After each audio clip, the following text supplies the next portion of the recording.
Welcome back to Kingdom of Yah's Living Word Bible. I'm gonna be doing some editing in Isaiah. I think I'm gonna touch on Sirach a little bit first, just to try to get it caught up here because I was in here the other day and well, it looks terrible because I haven't been here in a long time. So I'm gonna go through and make sure any dialogue and what have you is separated and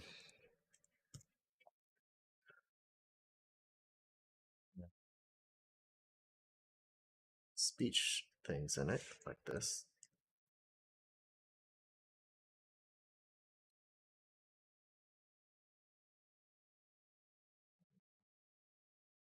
So I keep reformatting these, and then I have to go back and go through a whole load of other ones uh, to reformat them all.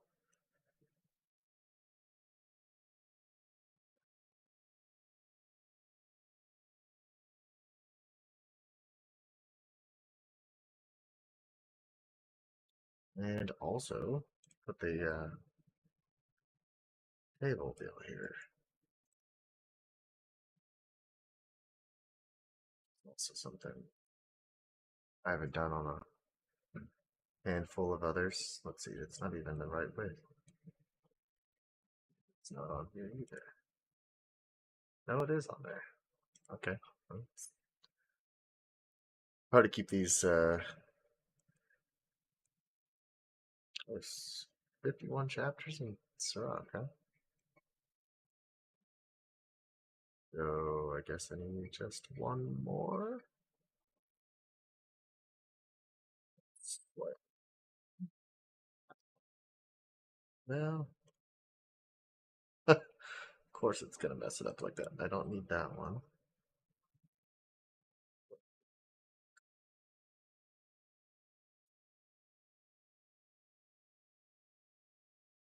Copy it.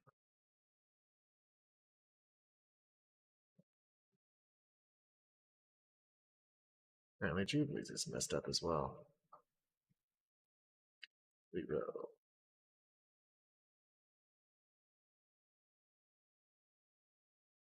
Some of them also have like specific formatting, like Leviticus, but I don't know. I can't keep up with all this.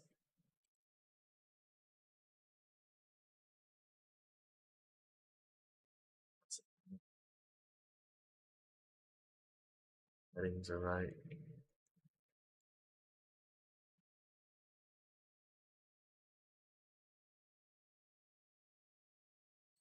Going on up here is why it's all step down there. I don't know if I should have this link this big, but I'm trying to let people know, like, hey, this is how you get back to the main page here. Um,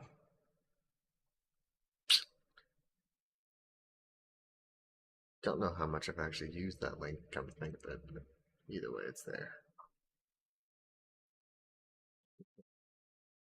This, or maybe even all of this inside of this here, but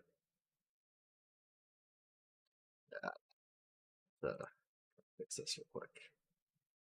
Jubilees is used pretty often. There we go. 50 chapters from Jubilees.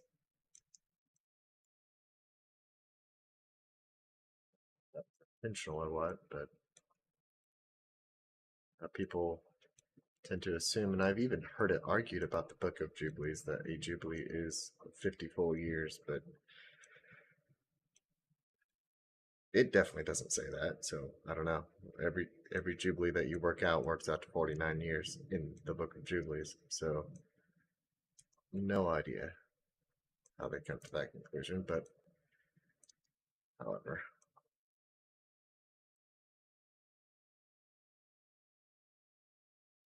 So I can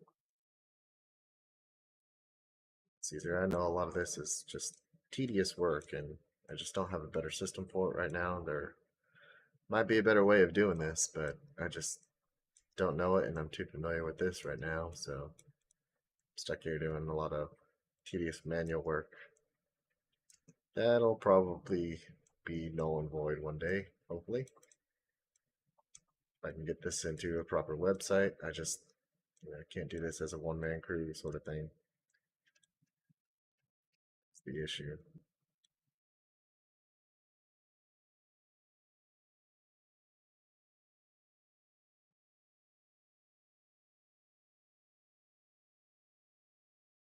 Oh, and I don't want those there. No, not the whole thing.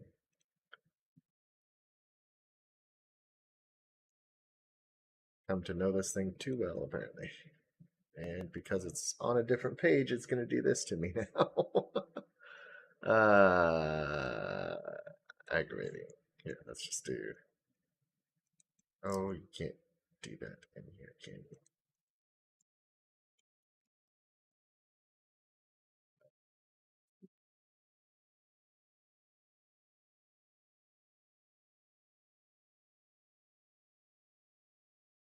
I have it kind of small on my screen, so I can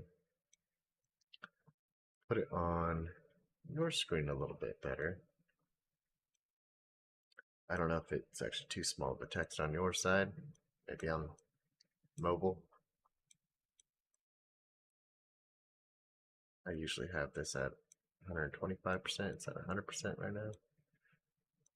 So I got really small mouse movements to do here. What I'll end up doing in Sirach as well.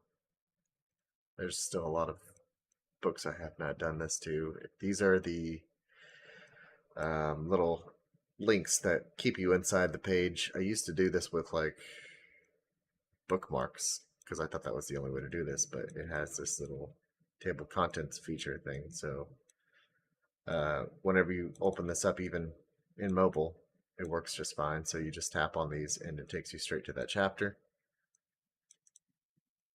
Because I have the whole book in one page, which seems maybe tedious at first, but this makes it to where you can read the whole book as one book and not by the chapter or even worse by the verse. And it makes it to where you can't really cherry pick so much. And when scrolling through, hopefully with pictures and things like this, you can also familiarize yourself every time you go to read a book by seeing all these different pictures, and you'll kind of get to understand what happens in what order, right? So you're like, hey, I know that was before I was halfway through scrolling, so it's in the early part of the book. Later in the book, there's this one picture then that's associated with this one story. So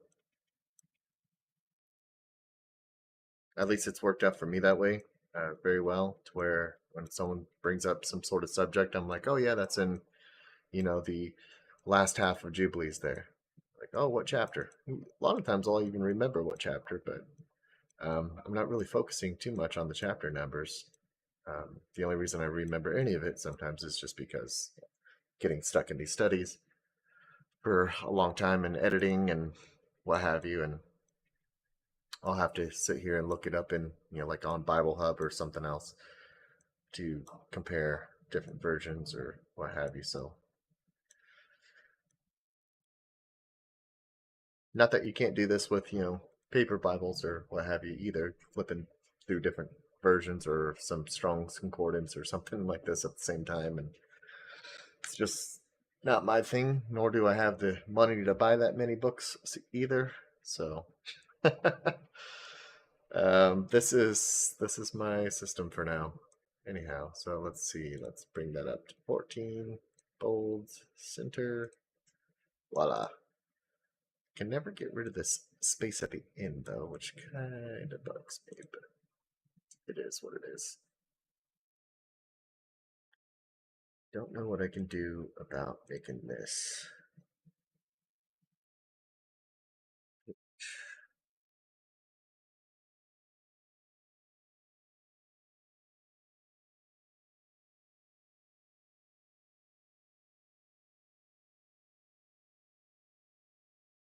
It's got a lot of AKAs up here, right? This is an assumption, I guess. This is Josephus and the Diaz. It calls it that, but that's what it calls itself, right? This is the Book of Division. Book of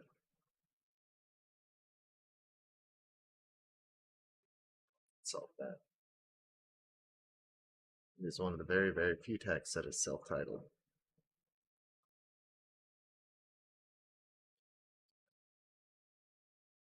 I'm just gonna have to leave it like that.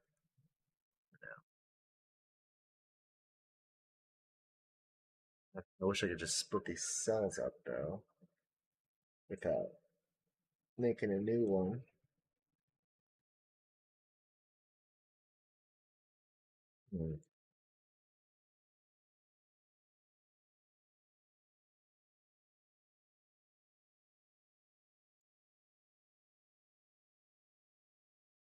50 chapters thing is probably not necessary since I have that here down there.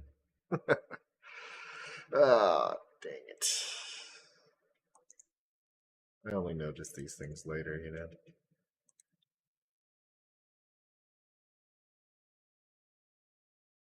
I wonder if I can just pull that down. Yes, that looks a little better. However, that'll work. I don't know what I was going to do with Jubilees. Oh, I had noticed this the other day, and I guess I can cross-reference this. Again, not knowing what chapter it's in. Boom. I can find it right away because I have, colors and little things and stuff. I know what to look for at least. So I had noticed that in here we have, just by working out the dates given in Jubilees. Now, for some reason, ironically, the Jubilees seem wrong. They are definitely wrong in certain spots, inarguably. And you have certain different versions that will sometimes say like 44 or 34, or sometimes 44 and 43, or something like that. That's a couple examples off the top of my head, and you can kind of work it out, and sometimes it'll say this person lived so long, and then it gives the date of their death and also the date of their birth, and then for some reason the years given for how long they lived don't match the dates that it is also given. But Jubilees has so much information that it seems like you can work out what should be correct. But I got like halfway through doing that, and it seems like it can kind of be worked out. And then you look at other texts like the Testament of the 12 Patriarchs. Now, these are supposed to be writings from the people themselves, right? So if you're going to look at the 12 sons of Jacob, and assuming that that hasn't been messed up along the way, hopefully, it would also be well, it would actually technically be an earlier text, though, right? Jubilees would be later. Yeah, who's can you take their word for? I don't know. It's hard to say. I don't know if it gives the date of their death on here, but the Testament of 12 Patriarchs says how long they lived for each guy. Joseph, it does in Genesis and in Jubilees and Testament of 12 Patriarchs, which says 110 for all three.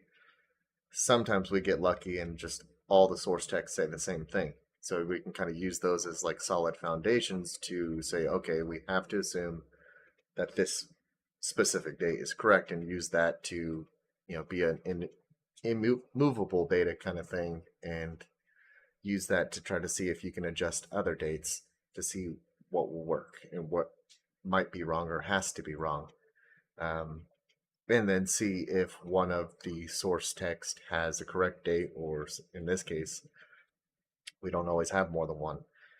But it did say in the Testament of Benjamin that he was born 12 years after Joseph, and that Rachel fasted for 12 days. So there's this 12 thing, right? The 12th son, 12 sons, the 12th son, 12 years, 12 days. So that seems right. It seems like a number that would be right. Um, but Jubilees, given its dates, gives 11 years. Um, Now, whether you would have just like rounded off, is this exactly 12, or is it 12 in some months, or is it 11 and almost, 12, 11 in some months where it's almost 12? I haven't worked out That exactly, because it does give the month and stuff on here as well, so I should probably give how many months exactly. Um, but born, I want to say it was 11 years. Now yeah, okay. I was thrown off by this here, but yeah, given the dates, it gives we go from 34 to 43. Wait, that is not 11. Why did I keep thinking 11? That is 9 years. So something's definitely wrong. But yeah, the 12, I kept thinking 9 or 11 forever. Unless he was 11 years from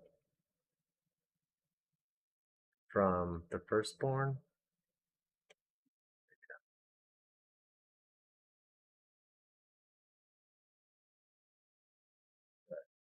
It's pretty clear in the testament of Benjamin that he's born 12 years after Joseph. He's the rest of them, it seems like they were born very close together, some of which on the same year, because, multiple wives. Um, you have year, let's see, 27, 30, 31, 33, 32. So that goes over here. Um,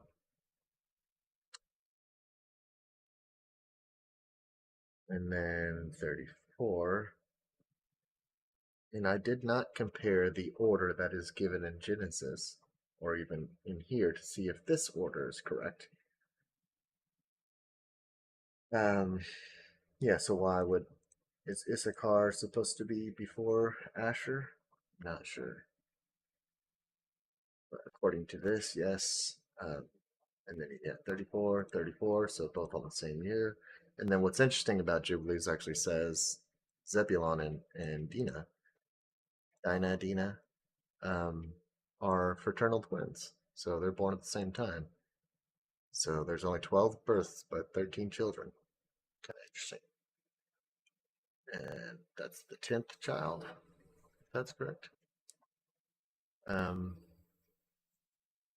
yeah, and then Joseph and Zebulon are the same age.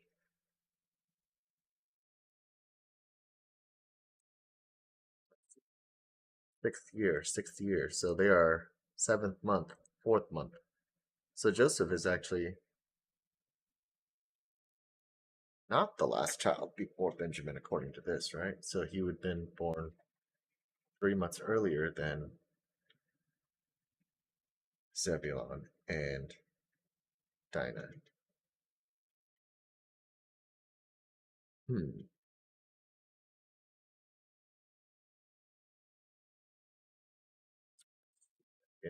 I really need to get these worked out differently here.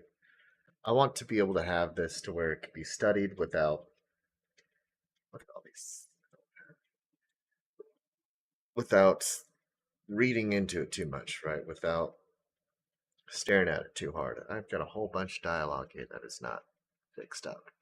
So, yeah, lots of it. It's gonna take me too much time. Yeah, you can see where I was starting off here. This is why I'm doing this as well. So you can just at a glance know who is talking without working out. Oh wait, he said, she said, and work this out. So once we can work it out, then it's done. You can just look at it at a glance and just know who's talking, right? So that's the idea.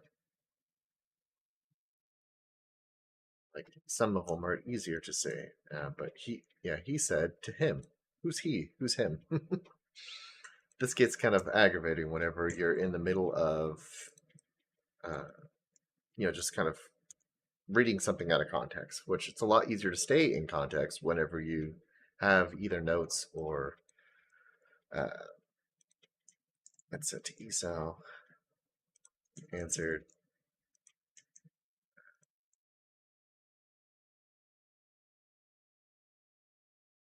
And yeah, you can know where you're at in the story. You can know what's going on. If you're trying to look at something even at it context, then you can at least see who's saying what. Isaac Again, Isaac said to Rebecca. Now I'll keep the so and so said to who if it's specific, because sometimes they're addressing different people at different times. Other times when it's only the two people there, then I'll take away a lot of that, except for the first time it says like so and so said to who. It's like, okay, then you can obviously tell that they're replying, right? So you don't need to see so and so replied and said, you know. Um, so whenever it's this continuing dialogue, then I'll clean it up to where it looks just like this. Um, and if there's something else in the middle of this, I'm trying to keep more separation between it to keep it as clear as possible. But hopefully that comes clear on your side. It is. Looks like it could be adjusted. Here's right side.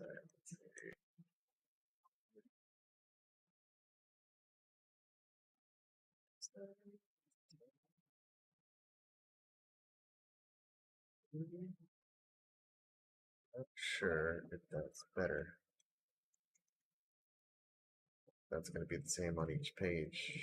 So if I do that,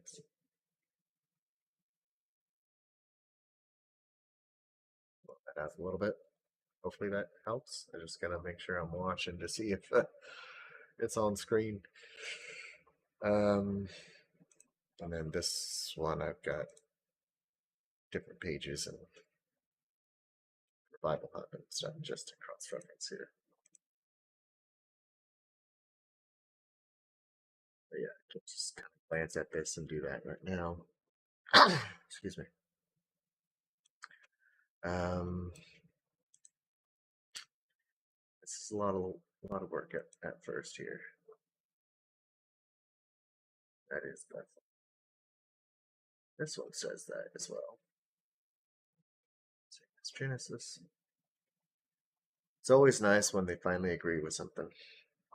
But yeah, if you could see, I had to go through and put what Jubilee everything is. Now, Jubilee seems, from the mass majority of this context, that it is in consecutive order, but sometimes there's things that, small things that are, and if I feel like it's actually out of order, or it's kind of like popping back to kind of fully explain something, which it doesn't really do, with the exception of maybe here, like I'll say, hey, not in chronological order, um, just because it talks about when he dies before he dies, um, and then yeah, you can see all these kind of corrections, or I don't even know what to call them at this point. I'll have to probably go through this a few more times, um, and shrink these down because it's just annoying and hard to read.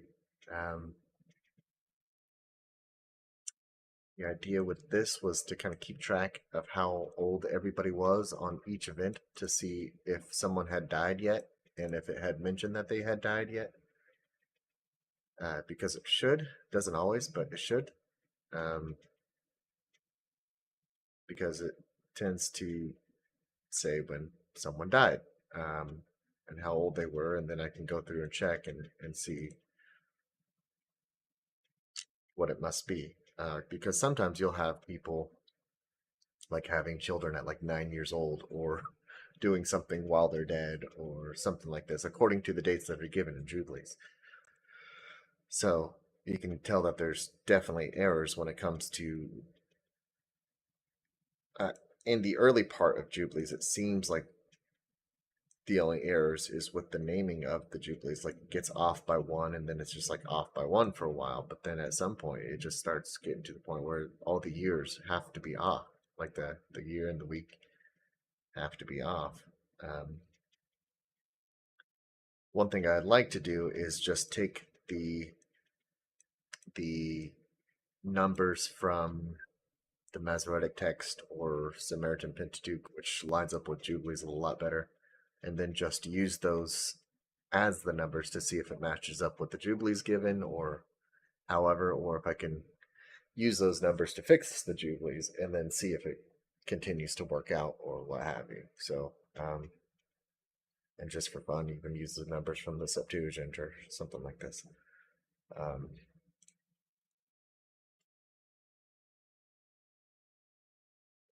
say there's so many notes on here that I forgot what they even mean sometimes. So I'm gonna have to get back to Sirach here, and then I'll try to get into Isaiah. How much studying I'm gonna do right now, I'm not too sure. Probably for tonight, I'm trying to just go 2 hours at a time on Mondays and Fridays, and just do 4 hours each of those days, so 8 hours a week of streaming here, unless something special comes up. Let's see, I had 51 here, right? Of course, I'm gonna have to redo that. Is there a better way of dividing that up without having empty cells here? But I like the round numbers over here. Can't always have what you want, right? So let's do the same deal.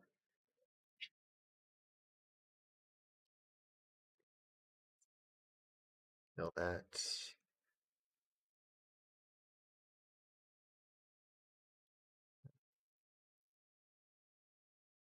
This is why I usually just do all that backspacing like I was doing before, but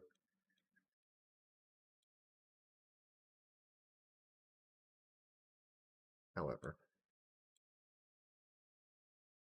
anyone else has a system like this or some other kind of system for studying or reworking the text, I would love to know what people are doing or if they had any ideas or plans to make a website, anything close to what I'm doing. I'd love to know uh, if you have any plans on how to actually do that, or whether you're just doing it for yourself or you want to have this as a public thing. I would love to be able to have a public thing, but more so right now, this is just for myself. Not that it's not open to everyone, but it just doesn't seem to be catching very much attention. So either it's the system or I'm not showing it well enough. I'm not too sure. Um, the Google Docs system is not the greatest. I definitely understand. And there's a lot of parts when it comes to editing and changing things across the board, which slows things down a lot. It would be very inefficient even with a team of people. Um, but this is all I know how to do right now. And I just started on Google Docs many years ago to just start adding the notes that I was seeing from videos or wherever I was learning things and going, man, I can't remember all this. This is too much information. How do I remember this? I'm like, well, what if I just put it into the text that I'm reading? Like people write in the side of their Bibles, but you need a little bit more space than that, right? To have any significant information, let alone like links to where you got that information. That way you can show someone else and not just kind of seem like you're talking out of your rear there and just saying whatever when really you did see it from a good source or what have you.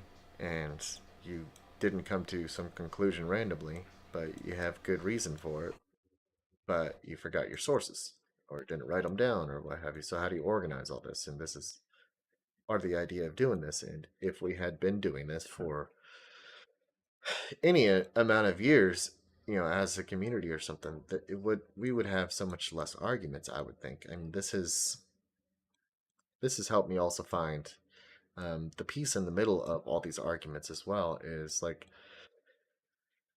because without being able to hold all this information in our head, we have to kind of just choose something to believe to be satisfied. Where it's like, well, the information that I know is already right here. If someone says, "Well, what do you think about this?" I'm like, "Well, let me go see what I think about this. Let me go see what I have on it." Because and the more I've done that, the more I've realized like I don't really have a set of beliefs because once you really say I believe this, I believe that, you're kind of stuck not learning anymore, and you're kind of set in your ways. So this allows me to be a lot more unbiased. Um, which makes it easier for me to be open to talking to people of all walks, right? Which is the goal for this. So I don't know if I should just power through from the top on this real quick or just scan through. Um, I have trouble reading just big, large blocks like this anymore. Usually I'll break them up, even if it's like randomly in the middle, until I can figure out a good contextual spot to break it up at. Um, I think Sirach talks a lot about wisdom as the Book of Wisdom and Proverbs does. So I may want to see how much it talks about wisdom first. Because certain texts will have a greater theme to it, and you might want to, yeah, wisdom everywhere. So 83 times, including my times I put wisdom right there, and including all those. So uh, let's at least make them in bold, and I have a little add-on for that. Can't see it. It's called Advanced Find and Replace for Docs. It's like, I don't know, $9 a year or something like this. I don't know. It's pretty handy tool. Can't see it on the screen right now, but whoops, and you can't have anything highlighted when you do that. So,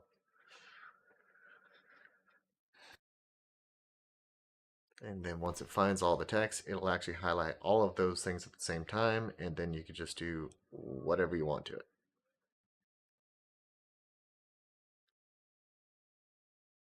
So this way I can kind of pick out all the places it says wisdom a little easier. I don't know if I want to highlight them, but maybe time I see a number. Because it's hard to do a mass search with the numbers sometimes, especially 1 and 2. Um, try not to do it too much. And replace all the worded numbers with a numerical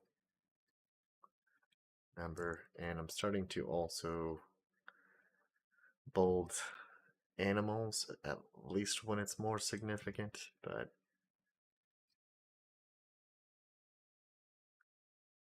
seemed kind of random how I work here.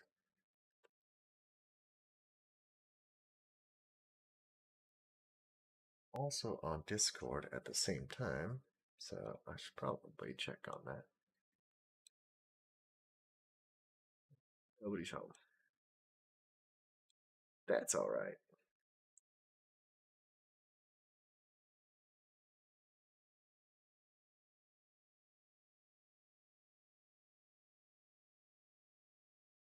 I don't think there's a lot of dialogue in Sirach.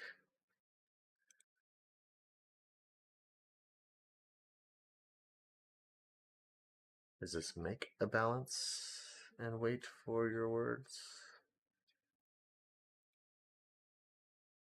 Oops, I will have to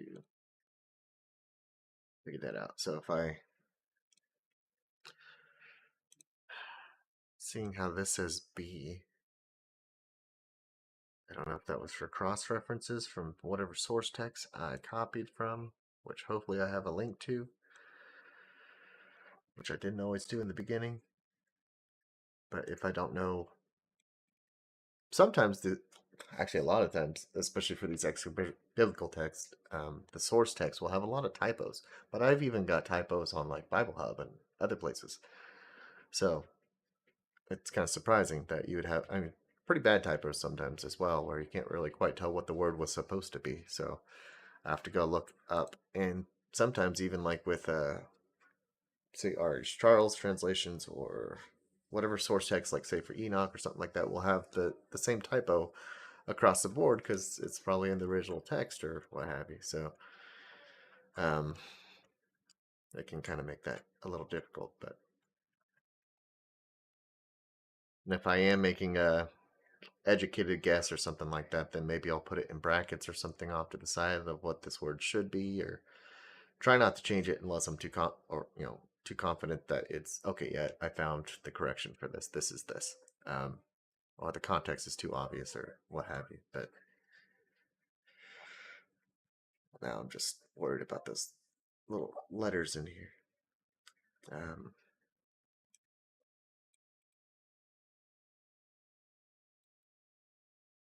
Usually have this as capitalized, which I can do.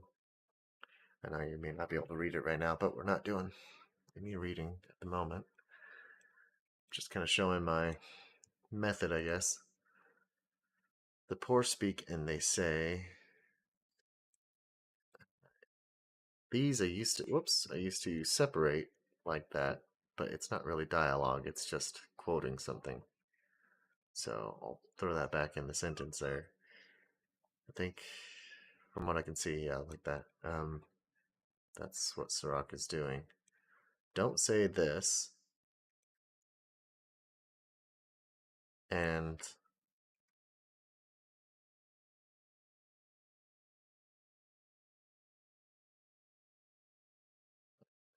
all that quotation stuff is even necessary. But whoever did the translation decided to put that there. So I'll leave it for now. They saw the majesty of his glory. Here, I'll put it back here for now. With their own eyes, and they heard his glorious voice with their own ears. God said to them, yeah, this I might leave right there. Separate like that. If I can definitely tell that, there's something in the story that shows that an angel was there, what have you, all usually put the angel of, or a messenger of the presence, angel of the presence, angel of the Lord, right? As the one speaking, even if it says Yahuwah or God says this, God says that. It's like, well, who's actually saying it to them? So just to kind of bring you into the story, like actually know, like there's someone showing up talking to them, the mediator, right? And it's not just some audible noise or something in their mind or um, a feeling that they're having that God's speaking to them, right? Just I haven't really seen that anywhere in Scripture, so it's a common understanding in churches and things. But yeah, that could be another reason for that. But usually the therefores. See, now it's chopped off on the page because I don't have a comment. I just realized. So if I don't have a comment on something, then it doesn't shift over the page. Wait, hold on. I think I did add a comment. Oh, I did add a comment. Can't see it. It's off to the side. Whenever I have that other window open for the changing everything like that, then it pushes it off to the side.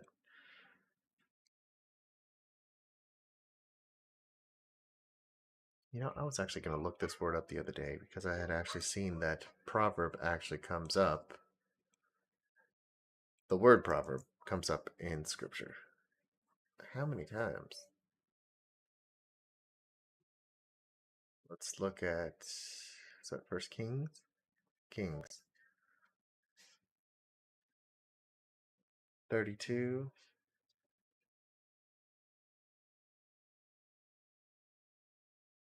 He also spoke 3,000 proverbs, and his songs were 105. Oddly specific. 105. I don't even want to get caught up in that right now. Let's see. So this word Solomon composed 3,000 proverbs.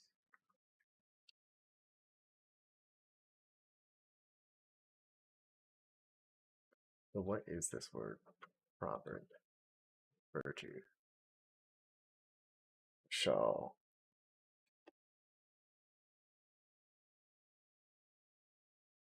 Discourse. Parable. Parable.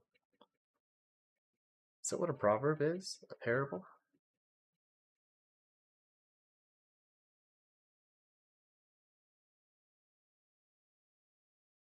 Yeah, this is something I had seen in First Samuel, I want to say, and talks about an ancient proverb, and it quotes from wicked from the wickedness comes wicked, or from the wicked comes wickedness, something like that.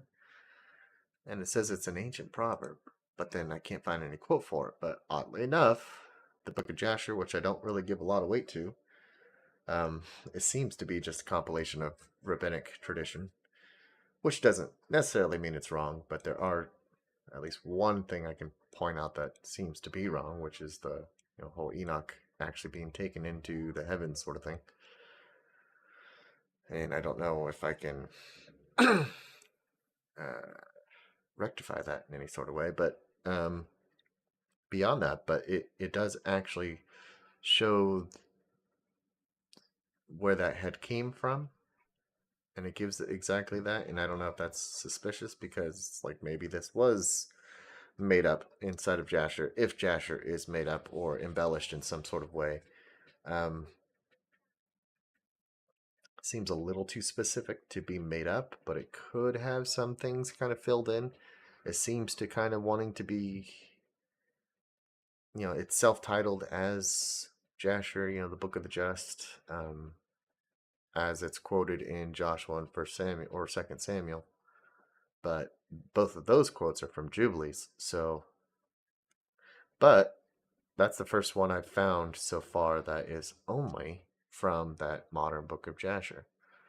So could be. There could be some other text out there that where that comes from. Even in the Dead Sea Scrolls that we just don't have, or is too fragmented or gone at this point. So we definitely don't have everything, unfortunately. But which is funny to say because we do have so much, but yet it still seems like it's actually probably a smaller percentage of what there used to be about the amount of writings that we had from the patriarchs and prophets and what have you. Sorry, let me look up this word and then maybe look it up on the lexicon as well. So I'll do that here in the other screen. Get that lined up first. It's always interesting to see where these words come from. Proverb, parable.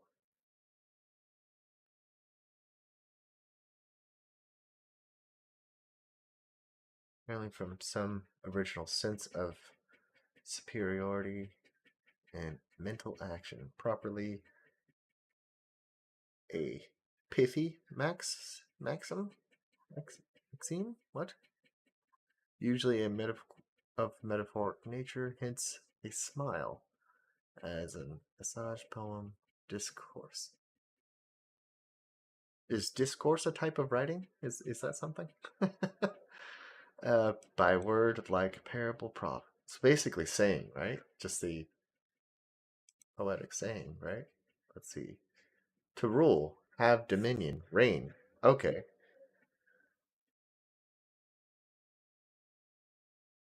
So it's the same word. That's to say this is like a ruling, a dominating phrase of some sort, a teachable phrase, like it can rule your life in a sense, right? Huh. Yeah, and that's literally the word.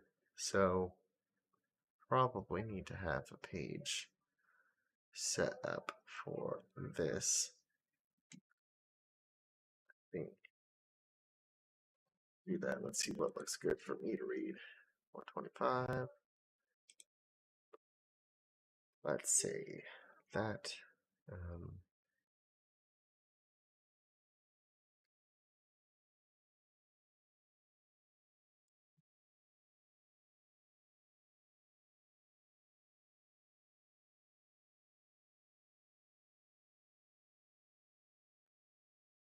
what I'm doing here, but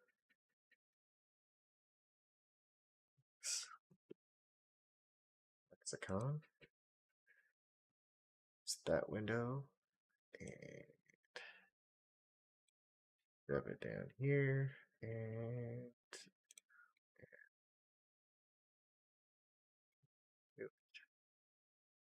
Left side. 300?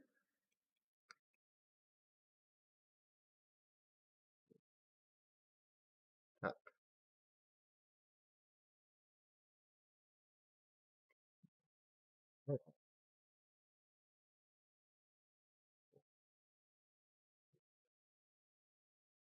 think that looks good. And see if I can blow that up here, and I just gotta make sure I'm scrolling in the right direction here.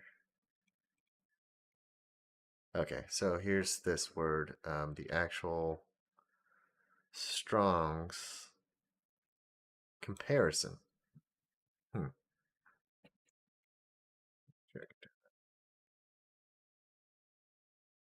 Dominion. It's all the same word, the same spelling. Doesn't seem to have any other association with it. Comparison. This doesn't say parable at all. Proverb. Often a parable or proverb as a story of comparison. Okay, I could see that. Um, and that is how the Proverbs and Psalms and stuff even are, right? A lot of the times is comparing or making some sort of contrast between either good, bad, or between something, making an analogy sort of deal, right? Um, yeah, you see this with, Jesus's parables, which is comparing the seed on this, the seed on that, the seed on that, or the house that's built on stone or sand, and um, the workers that come early versus the workers that come later on, and yet they're all paid the same sort of thing. Um,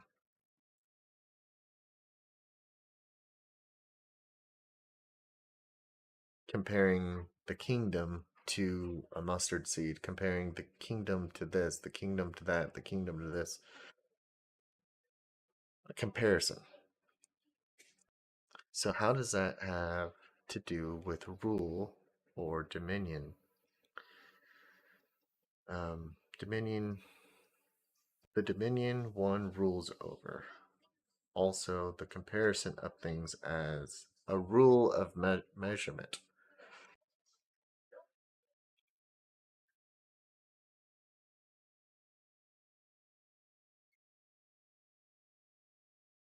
Shaw. This is where we get Marshall. English, Marshall. A lot of these words are the same in English. It's kind of funny.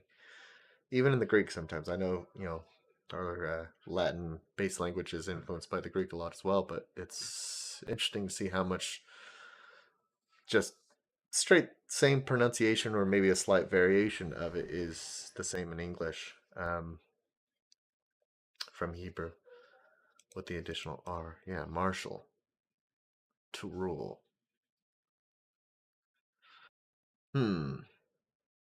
To measure, right?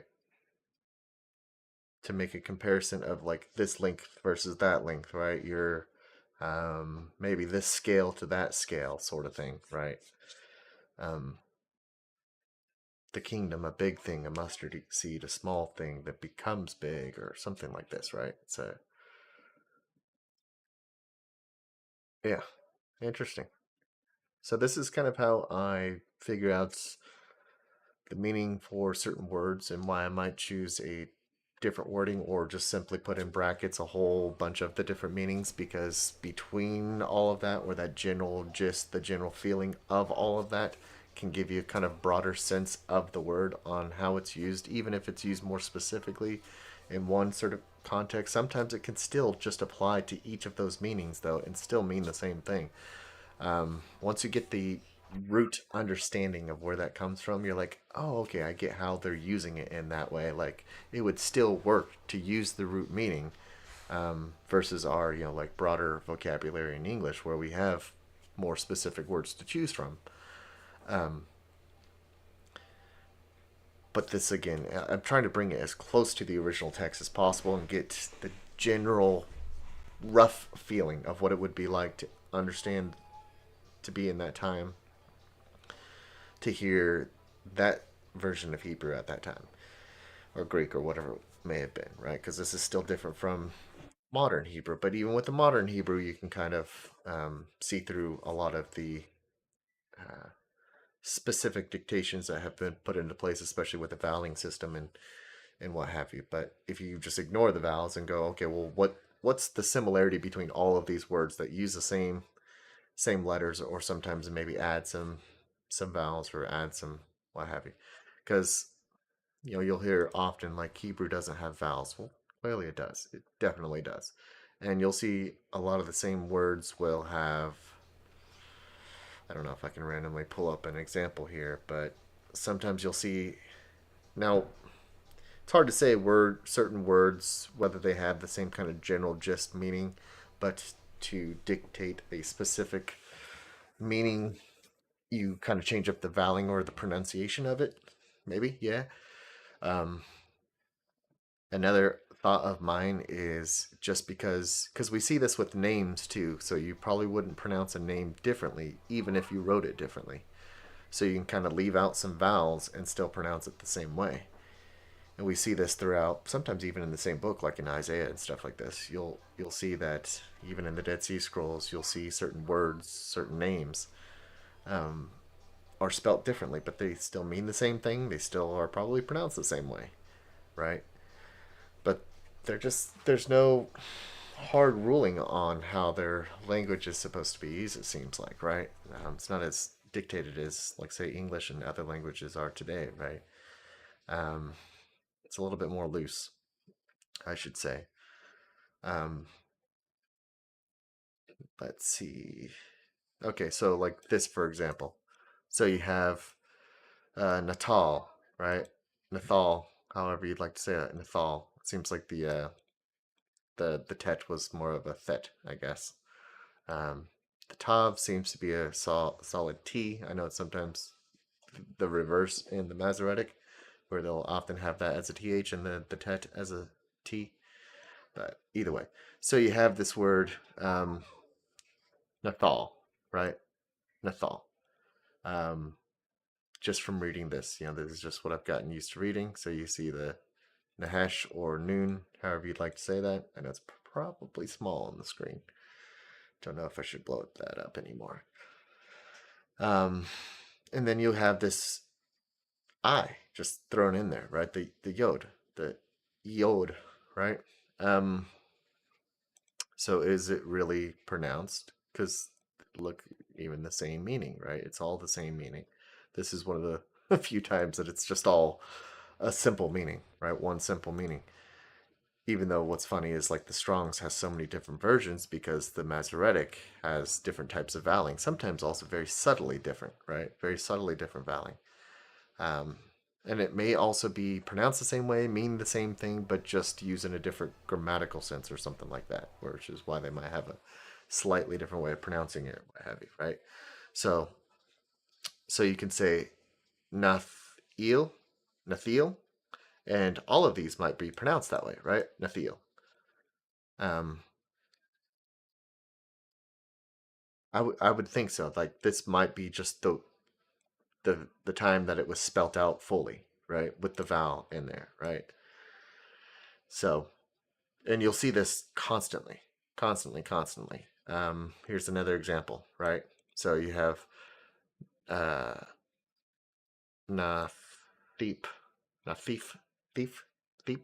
Yeah, the FP thing. I still kind of wonder how that sound was supposed to be. Oh wait, sorry, not P. I'm thinking that was a P. That was a ion. So nathai, nathathia, nathia, nathia, nathia.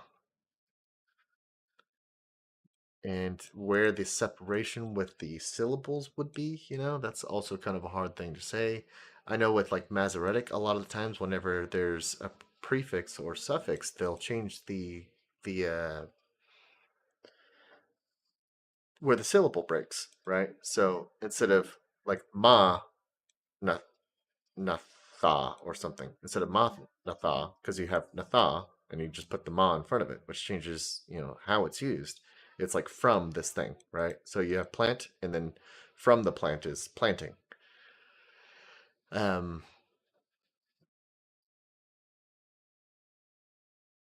but yet they'll pronounce it man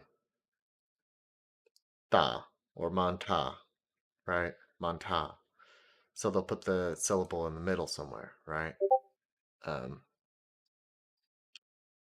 I feel like that's probably changed from back then, but again, you probably had multiple different dialects and what have you back then as well, right? So it wasn't necessarily so much on the pronunciation; it was more of how you spelt it and the message you were trying to get across, sort of thing.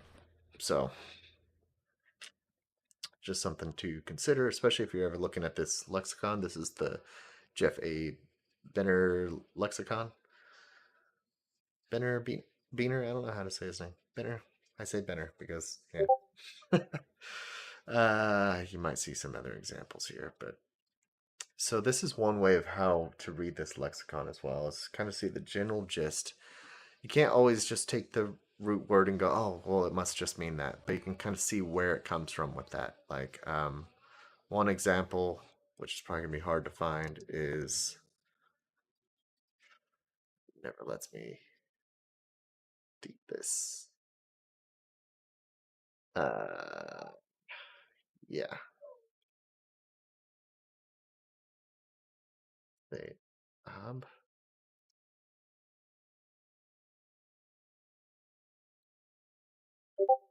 it'd probably be easier just to go like this. He gives some explanation on how he kind of comes to some of these conclusions. Um, he doesn't have. Okay, he has the ga. So he has this as a 23rd letter sort of thing, even though it seems to be like it was switched out at certain points. Um, there's a couple letter variations that have been written differently and maybe even used differently. This seems to have a lot of evidence, especially in Arabic and things like this today, where it's more of a ga instead of a ah for the ayin, right? Where it could have been its own separate thing as well, but so he'll have that sometimes in place of the ayin. Let's see. Here we go. See, this is hard to find because the lexicon is just one. Um, wherever that is. Strong's, not lexicon, Strong's. Concordance is number one, which I don't see there. Pretty sure it is. Anyways, the word ab. So you have strength. Strength of the house, right? So what is the strength of the house? It also means to stand. It also means pull because that's the strength of the tent. It's the pull that holds it up, whether it's leaning or however, right? Um, that's the strength of the house. It also means spear, because you can take that pole down and now it's still the strength of the house because it's the defense of the house. Um, and it's probably the father that takes that thing. So it's like, oh, that's the father stick, right? You can even call it that and it would still make sense. Oh, that's the father stick that father uses to stick people, right? That are attacking our animals or whatever it may be, right? Um, can also be fresh fruit. That's interesting. Yeah. Desire, hostile, spear, enemy. Yeah. Which is really strange. So, again, here's another example of that. So, this is Aib, right? Now, some of these, kind of goes against that whole thought of, well, could this have been of how it was always spelled or said or something? Because sometimes you'll have multiple variations, especially as you go down here. So, Auib, right? Auib. I, or yeah, Auib. So, Auib, probably better if you throw it together like that. Um, I, uh, Aiba. Um, so this just changes the grammar of it. This is like of that thing. Um, let's see, I, Iba or Iab, however you like to say that. Iab and Aib. Um, now it's also interesting, not always the case, but sometimes in Hebrew when you reverse the order of the letters, even if it's two or three or four, sometimes it'll reverse the meaning of the name, right? Like good to bad or something like this, right? Um, doesn't seem to be very solid rules though. So as soon as you start thinking that you're coming up with a rule, you'll see a whole bunch of things that break it too at the same time. So really hard to say. But anyhow, back to Isaiah, I guess, or shoot, I was actually on Sirach right now, wasn't I? I need to get to Isaiah eventually here. Got like an hour left. I just wanted to make sure. Man, I want to link to this. I don't know if I should put more than that right now. So if we read it in that sense, the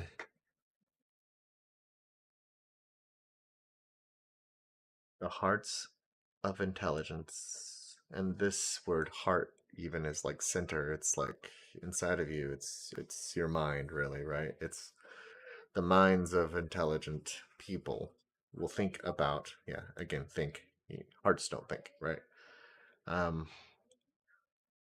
so I could even just put, just to clarify, to keep people from getting confused, right? The the hearts, the minds of intelligent people will think about comparisons. The wise desire people who are ready to listen. Ain't that the truth? I need that one up on my wall or something, man. I need to start putting back some of the verse numbers, especially on the extra biblical text or something. Again, I'm fighting on that idea because the reason I've taken out these verse numbers is to kind of force yourself to read everything in context and not cherry pick. Um, but doing cross references and trying to look things up can be a little hard, which is why I'll usually put some sort of verse numbers right here to at least have the verse numbers for each little section or paragraph that I'm doing. That way you can at least get close to the right verse, but um, it's a new system. I don't know. It's a different kind of system. So a lot of people don't seem to like it, at least at first, but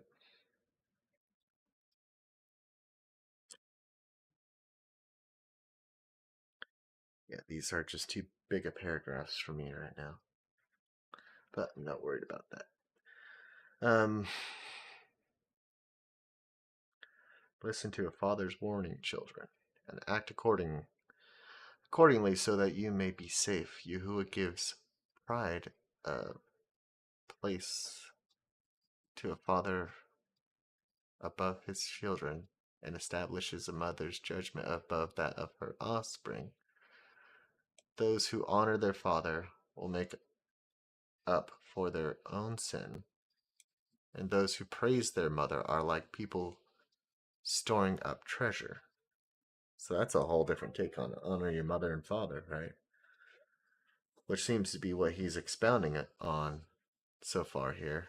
Let's see, this is what time? Sirach is not that old, is it? This is like the time when the Zadok priests were kicked out, give or take, or after that even.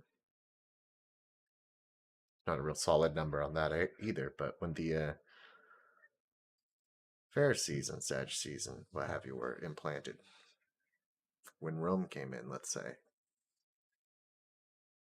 Where did he live? I don't know where he lived. And this is actually, um, his name's not even Sirach. He's the son of Sirach. So I don't know why this book is not just called Joshua, or well, obviously it can't just be called Joshua, but Yeshua or Yahusha or something like that. And it should just be called Yeshua, but or Jesus. I mean, this is the book of Jesus, but different Jesus, right? Um, the wisdom of Jesus, the son of Sirach, is basically kind of what that translates to English, right? What does Sirach mean? Let me take a tangent here and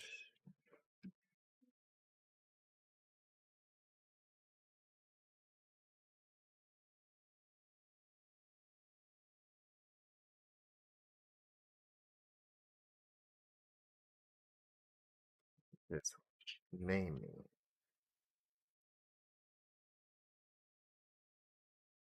Always a little hard to find odd names or less used names.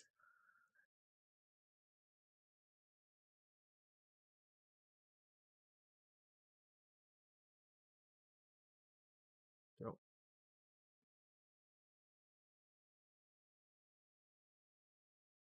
yeah, Wisdom of Jesus, son of Sirach, exactly. Or simply Sophia Sirach, Wisdom of Sirach.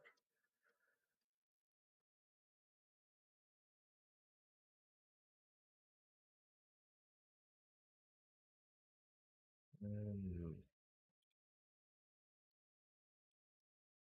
name meaning? I don't know. Oh, God. Where's that in his name? God is my help. Is that correct? Try to find a better website. Hopefully, it's not being chopped off here. Better website to reference if I'm going to go. The website I normally use is definitely not going to have this, it seems. A lot of times you'll get like these baby name translation things, which are just kind of nonsense sometimes. So,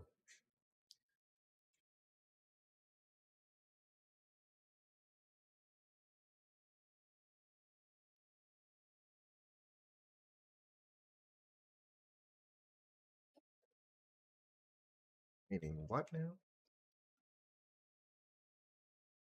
Is the Greek form of the family name Sarah? Oh, because it's in Greek. Okay. Um, and what does ecclesiasticus mean? Why is it also called ecclesiasticus?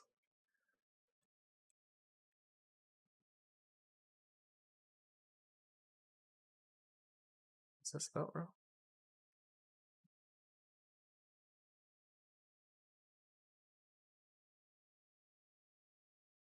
Um,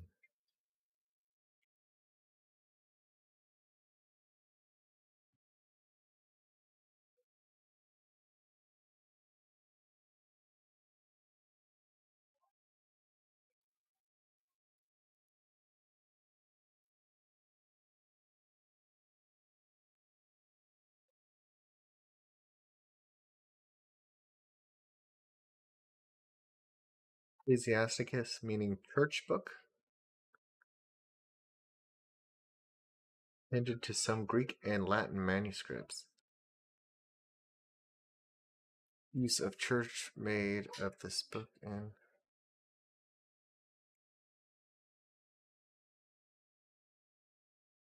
Ecclesiasticus means church book. That is interesting. Never would have guessed. Okay.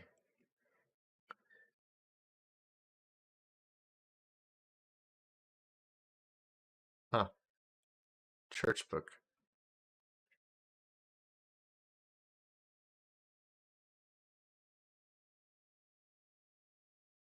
That's a stupid ads on here. Sorry about that. Um,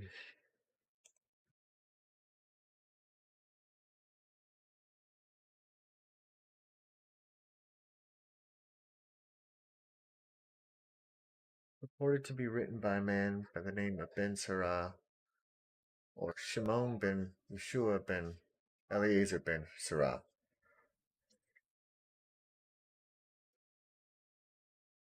Is he like the grandson of Sirah? I don't get it. What's the Shimon? What's the Simon for?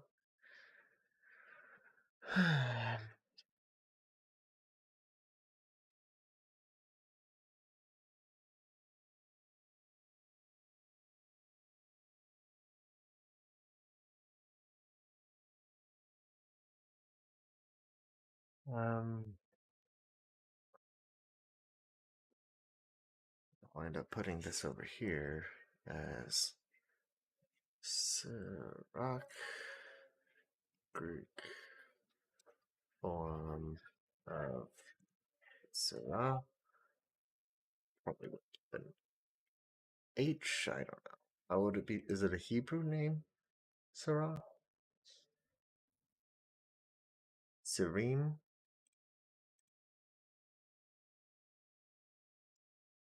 Type of thorn in Hebrew? Translation meaning the name Hakotz? Thorn.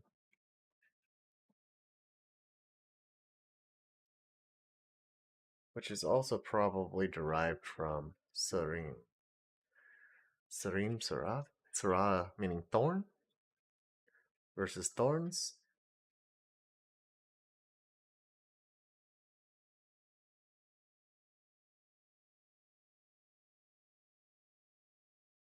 Huh.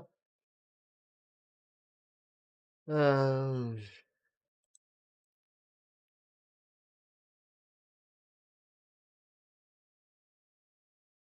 Possibly meaning thorn?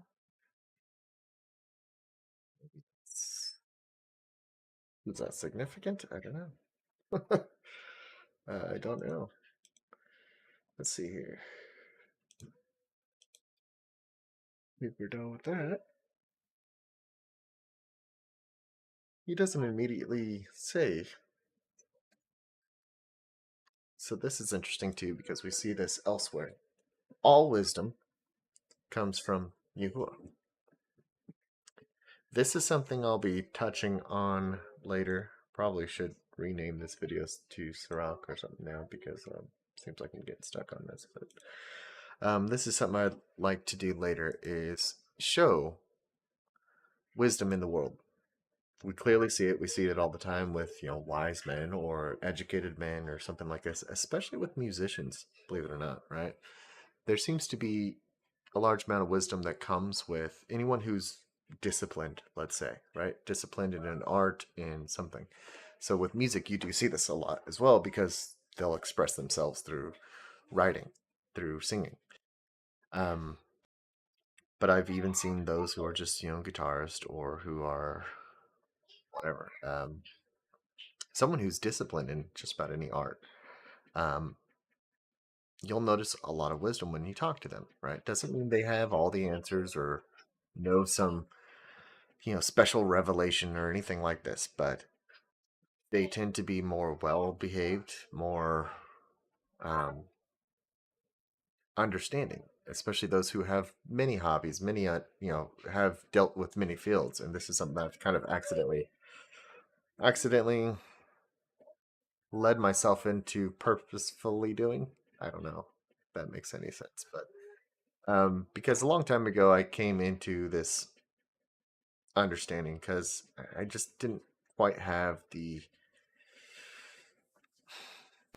dedication to make myself a master of like one thing, for example, right? I had just too many interests, and more so, I had an interest on other people's passion, especially, and I wanted to be able to share and relate with them and be able to amplify that in other people, right? So I started myself out in music, and this actually started leading me to, well, okay, well, let's record this music that we're doing. Okay, well, let's do videos of this music that we're doing. Let's just do videos just for fun and make little short films and movies and things, right? Let's do, um, and then I started getting into, photography, and it's like, well, that led to like, well, let's just do photography for art. So I started, wanting to do things with models. So, I had some friends or whatever that would kind of model for me or what have you. Uh, or I just start carrying a camera everywhere, and everything became art, for an example. But that also led to, well, I like the design that is inside those pictures, inside the art, inside the fashion of the models and this and that. So then I got into that, and then wanting to make clothing and other things, right? And understanding color and understanding all these different kind of things, and that all just turned into this massive spider web of things, right? So it just branched out in every single different direction. Video led to this and led to that, led to graphics and CG stuff, and led to whatever, right? And I would just kind of dabble in just a little bit of everything. Um, but once I started to do that, once I started to get on that path, I'm like, okay, well, everybody says to limit yourself with this, limit yourself this, look, stay on this, stay on this, stay on this. I'm like, well, what happens if I just don't? If I purposefully just don't limit myself, which I very much regret sometimes at this point because now I kind of get so scatterbrained or what have you. Um, but it has led me to a foundation, let's say, for wisdom to appear, right? Um, it's definitely something you have to kind of seek out, especially if you really want a good source of the Father's wisdom. But having that foundation of multiple understandings of different workings of how things are and how people have passion for certain things, it lets you be able to step in their shoes a lot easier, which is a great start for wisdom as well. Is if you can truly put yourself in their position because you've put yourself in that position, even for a moment, is a lot more than nothing, right? So this is something I wanted to show with secular music, secular whatever, movies or what have you, because they can have very good morals, right? And yes, you could say, well, like we see in, I think it was James or what have you, where, um, or Testament of something, I may have forgotten, where it seems like, Satan will use both, right? He will use both and he'll mix in his thing with everything else, right? You also see this with him um, trying to test the Messiah, right? Where he's using quoting scripture at him out of context in the wrong way, right? Or he's um, not necessarily doing anything what we would call like evil. He's not like attacking him. He's not cursing at him or threatening him or anything like that, right? He is using peaceful type of talk or trying to use his silver tongue sort of thing, and it's just obviously it's not working, but um, so you can kind of make that argument as well, where it's like, okay, yeah, you see good in movies, but all this wisdom does come from the Father, regardless, right? So if we can see through whatever um, indoctrination or what have you may be in these other things or what have you, because you can clearly tell a purely evil movie from one that's not, right? Like, these horror movies and what have you. I mean, it'd be pretty hard to find any great wisdom from a lot of these or great teachings and morals, whatever, right? But sometimes even like in just like silly romantic movies or just maybe kids movies or even like Marvel kind of movies and what have you, right? And people, might jump on my case or what have you. It's like can't be Torah and watch like false gods or this and that. It's like okay, you know these are based off of someone's tradition or something like that, but it's clearly turned into something different. And yeah, superheroes are not they're interesting, they're fun. It's like, well, that's just to capture you and captivate you into but who's setting up, idols and offering to them and worshiping Iron Man or something like this, right? Just because you might, quote unquote idolize them. It's more so you're fantasizing or admiring the idea of someone of that character or someone of that strength and integrity, right? That could protect you or something like that, right? That's the idea of superheroes more so. Um,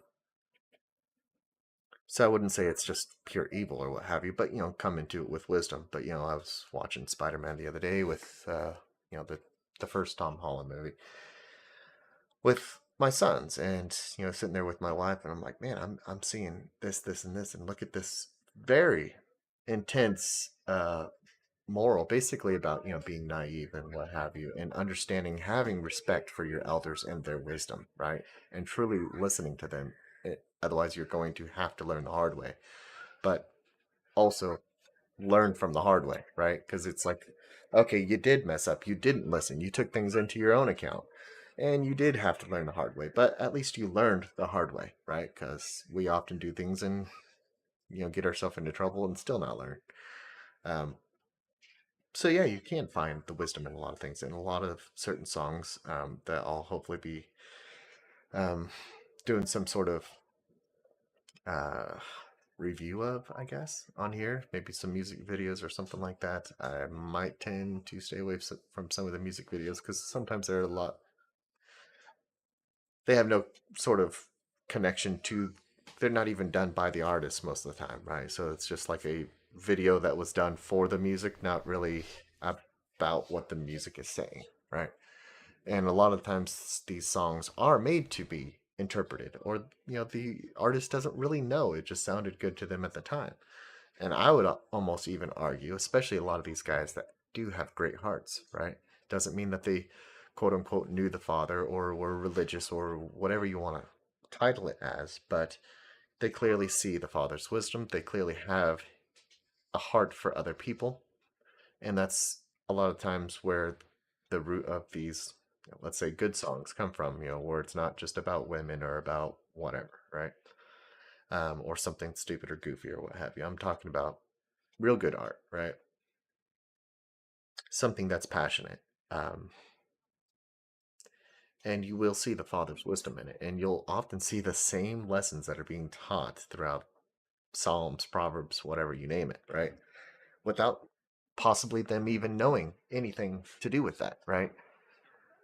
And often I've seen a lot more deeper and more teachable and more relatable things coming from the secular world.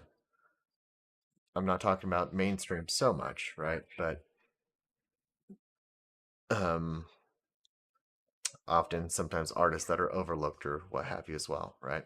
Uh, the ones that really do it for the music and not for the money, right? You'll often see this, or you'll see this more often than not with them than uh, the people that are kind of made by the studios or what have you, right? Um, but sometimes even there as well, right? You'll maybe see glimpses of things or something that could be interpreted. Maybe, yeah, have to embellish on it a little bit or something to be interpreted in a better way. But, um, I give the benefit of the doubt kind of thing. It's like we see is like people talk about how, well, Satan's in this, Satan's in that. Oh, it's secretly this, it's a secret encoded messages, and oh, play the record backwards sort of thing, right? Well, that is giving an awful lot of credit to our enemy. And where are we doing that when it comes to the Father, right? Where are we doing that when we say, oh, look at all the good in this?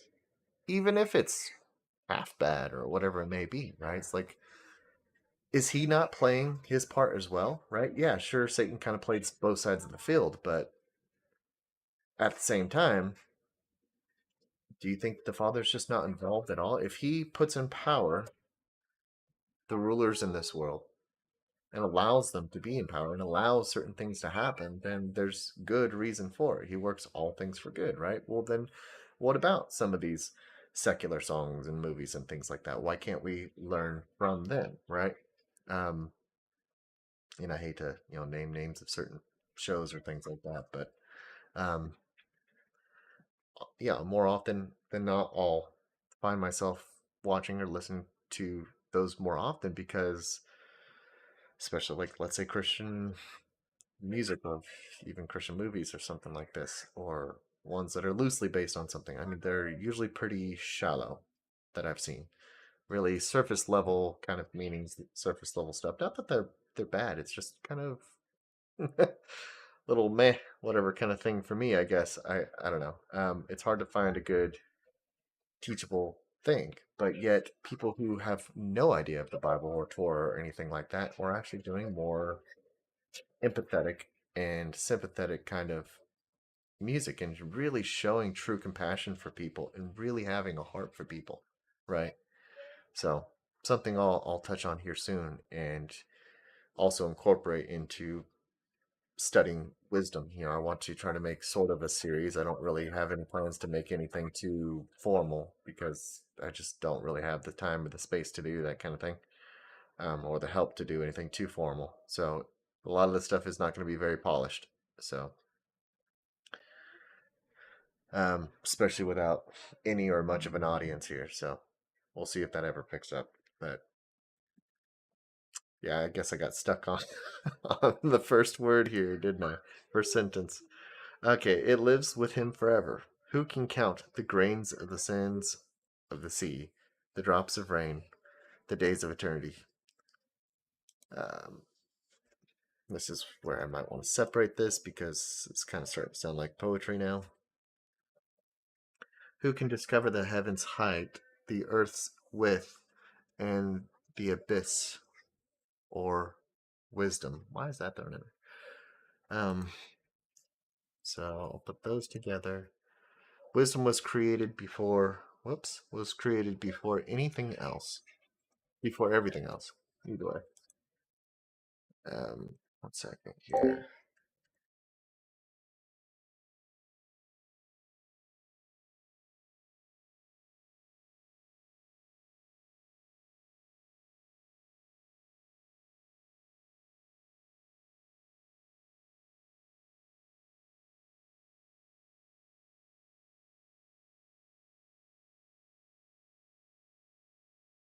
So I just gotta try to deal with the noise here. Um, let's see. Wisdom was created before everything else. Right understanding is. So I'm gonna it uses things as what happened to my screen?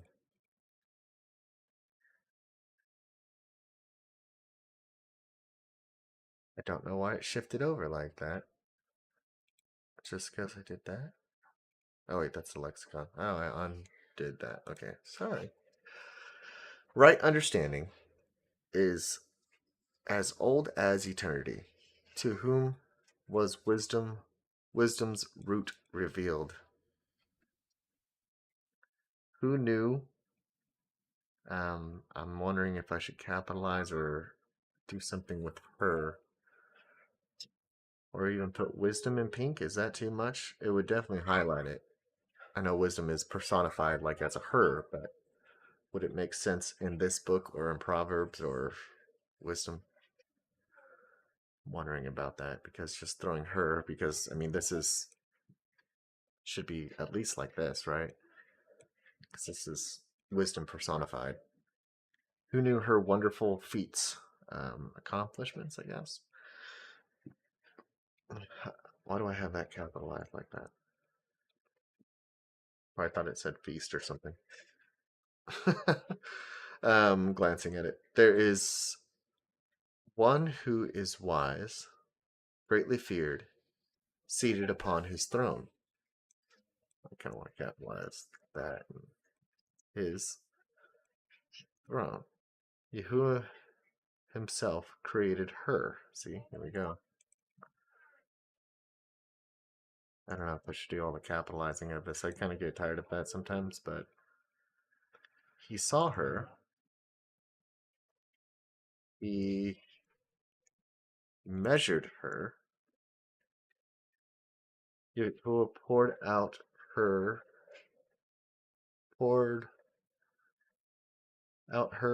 out, what? Poured her out, sorry. Poured her out.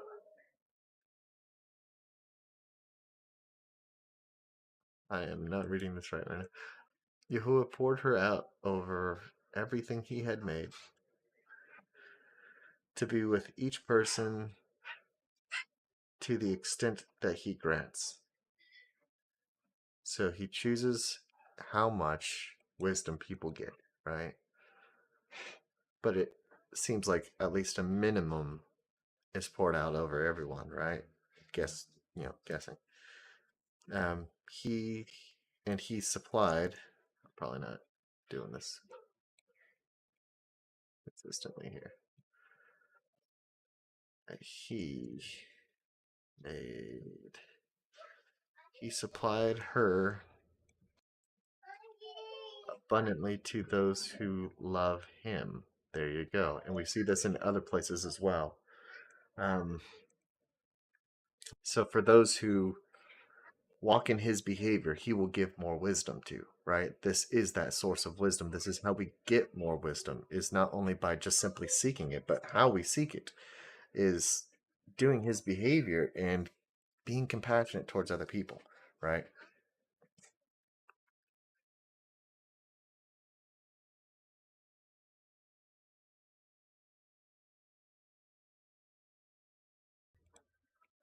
Sorry. Um, it's going to say her a lot like this, at least in this first chapter. I'm going to have to rename this to Sirach because I'm getting stuck on this. So wisdom is one of my main focuses right now because this is kind of the key to everything. This is the one thing that we should really be praying for is wisdom and seeking out his wisdom to be more like him, right? So to do what we already know, start with practicing what we already know, which is just simple. Be nice to people. Be overly nice to people. Be giving. Be unselfish, right? Um, that's all it is. The whole law can just be simply boiled down to whether you're selfish or selfless. That's it. So he calls us to be selfless and to care about others, right? And obviously he's included in that, right? But a lot of what we can do for him is for others, right? Um, and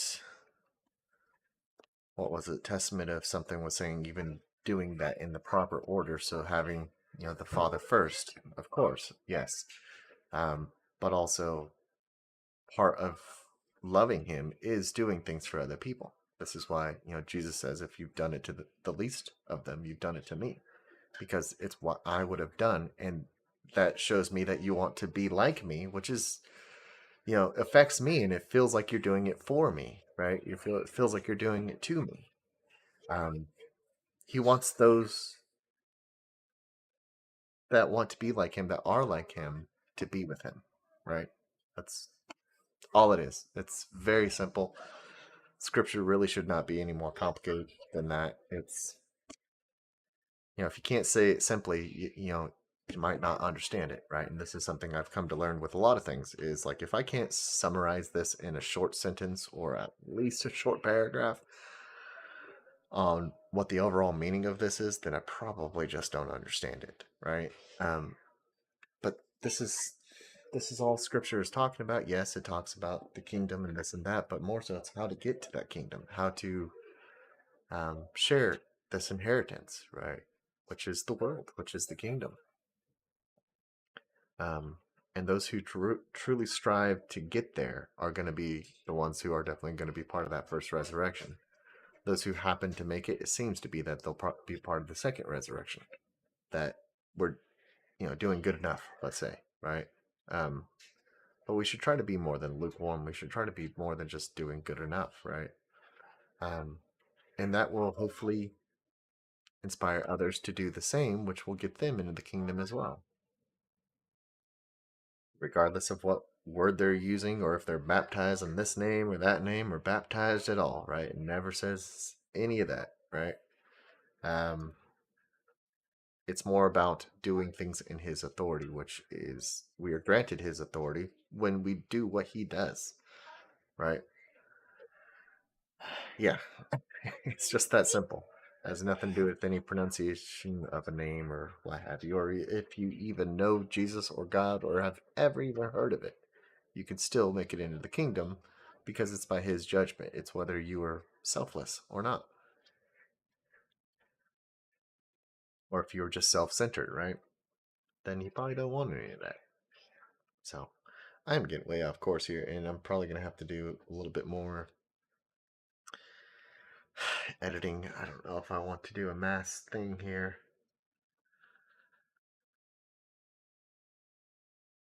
and I don't know if this should be capitalized here.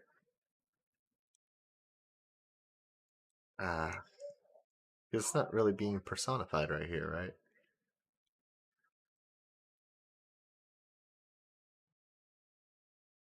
I mean, I guess it is consistently. I don't know. How many times is, I don't know how many times. Let me just try it. I can always reverse it, I guess. So I'm just gonna do a blanket thing here.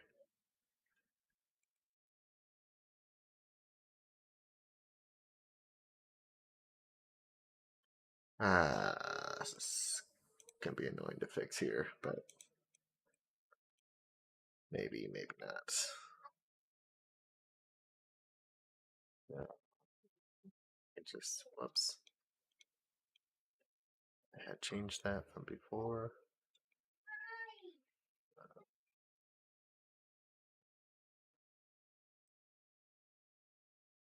Make sure all that's the right color anyhow. Go. But keep my subtitles the same no matter what.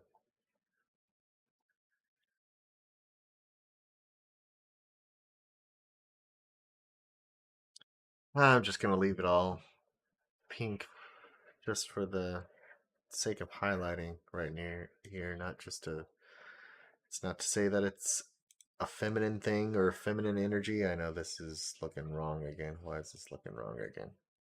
Oh, because I got that open. Yeah, I don't need that again. Crack all these screens. Probably rename that one. Let's see here. It does talk about wisdom a lot.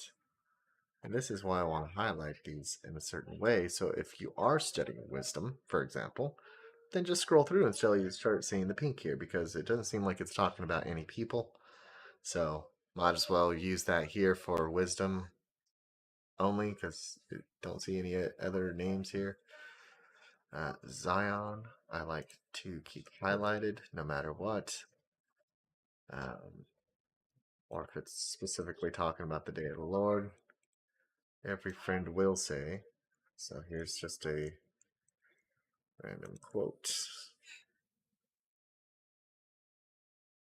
That's of hostile rulers.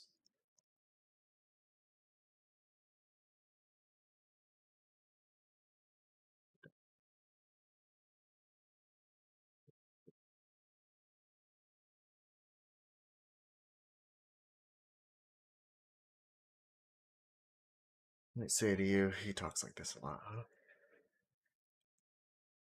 I don't think there's any actual dialogue. Remember the sentence. Okay, so I'll keep this one separate. Yesterday it was me, and today it's you.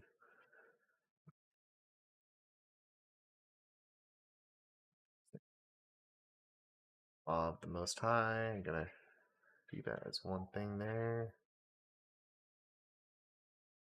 I'm sure there's just too much good in here. I'm sure this needs its own study. Or make my sure my subtitles are clean. Sorry for all the scrolling here. I'd probably what's very annoying on that side. So I'm going to do the same thing with this. I can't do just across the board sort of thing with this, but kind of makes it weird to read. But I just want to try it out at least. I don't know if I should. Is it better if I leave it unhighlighted or bold? I mean.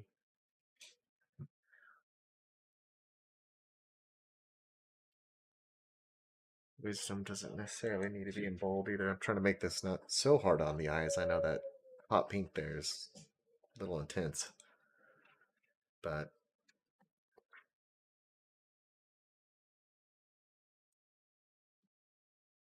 um, when it kind of goes on poetically, I'm starting to think I should just start separating it like this, kind of like a more like a poem kind of thing. But I don't know how much I should do that. See, like this, I like this as like one sentence. Yahuwah himself created her. He saw her. He measured her. Like measured her out, I think, for people, right? He poured her out, poured her out. I don't know why I can't read that right without a comma. He poured her out over everything he made to be with each person to the extent that God grants. And he supplied her abundantly to those who love him. That is just mm, too good.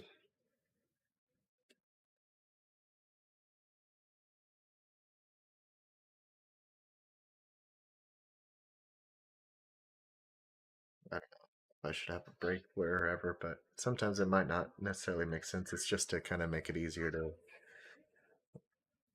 read. Um, Once I start putting the verses back in, I might dictate the break on where the verse breaks or something like that. But however, um, the fear of Yahuwah, I don't know if I should have that as one thing, but is a person's glory, boasting, gladness, and crown of rejoicing. Here we go. Fear of Yahuwah will cheer the heart, and it will give gladness, joy, and a long life. Let's see. Things will go well at the end for those. Will go well at the end for those who fear. At the end, for those who fear Yahuwah, they will be blessed at the time of death. Because if this is talking about Sheol, then that means they're in Abraham's bosom, or what I would maybe even say is the center of Sheol. Enoch says that there's 4 locations.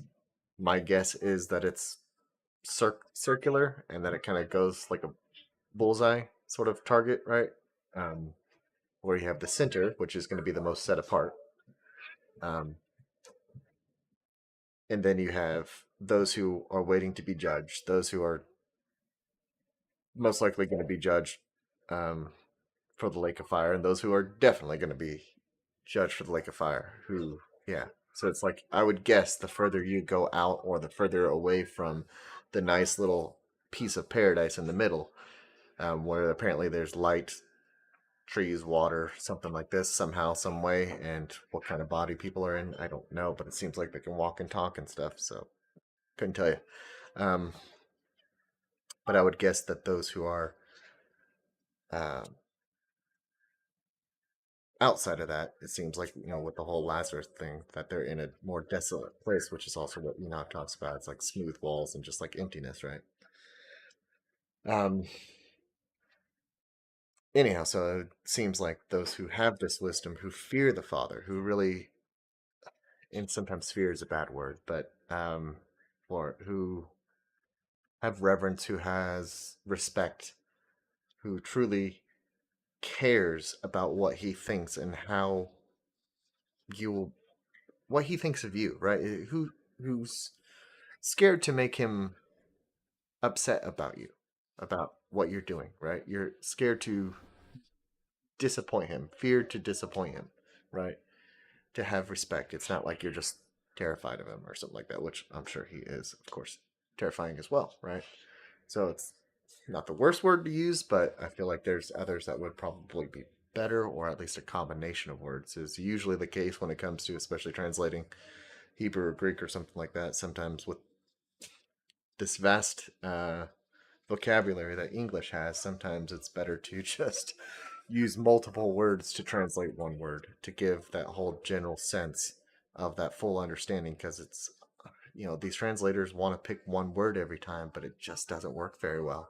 And this is the same with any language when you're trying to translate. Sometimes there's just either not a word, or you have to kind of spell it out as a sentence for a single word, because a lot of languages have a single word for a very broad concept, or for a very specific concept, or what have you, right? For like, oh, we have a word for whenever you do this and do this at this time and have this kind of reaction. We have this one word for it, right? And we sum this. things like that up with slang and what have you all the time, right? But you just can't translate well like that. It would probably be better to be wordy or just to kind of break it down technically than just try to have it in a nice clean sentence because you're gonna make people go off course a lot, which is exactly what's happened. So, anywho, so things will go well for you when you die. It seems to be. They will be blessed at the time of death. So we know this isn't the second death because that's not a blessing. Um,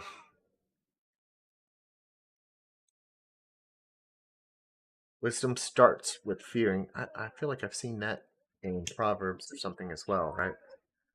Um, it's like the root of wisdom is the fear of Yahuwah. Let's put it that way, right? Like, um,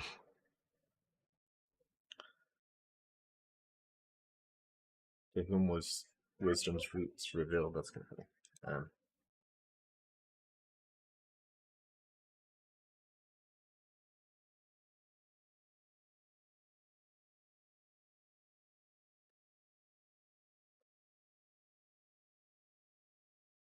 Let's see.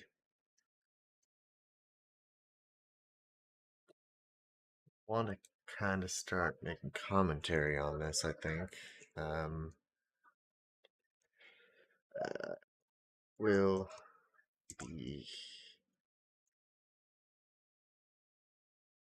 blessed by being put in the good heart of Sheol. Hopefully, people knows what that is. AKA Abra and bosom. Song? Is that spelled wrong? That's spelled wrong. Yep, that's spelled wrong. Is it just with one S? Okay. Um, to be reserved for the first res of the day of. I keep calling it Day of the Lord, not Day of Yahuwah or something like that, just because it's the common phrase. So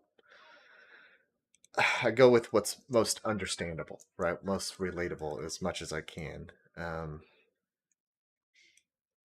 That way, avoid confusion as much as possible, right? Good part of Sheol? I don't know. Um, if it's a single concept or something, I try to underline it.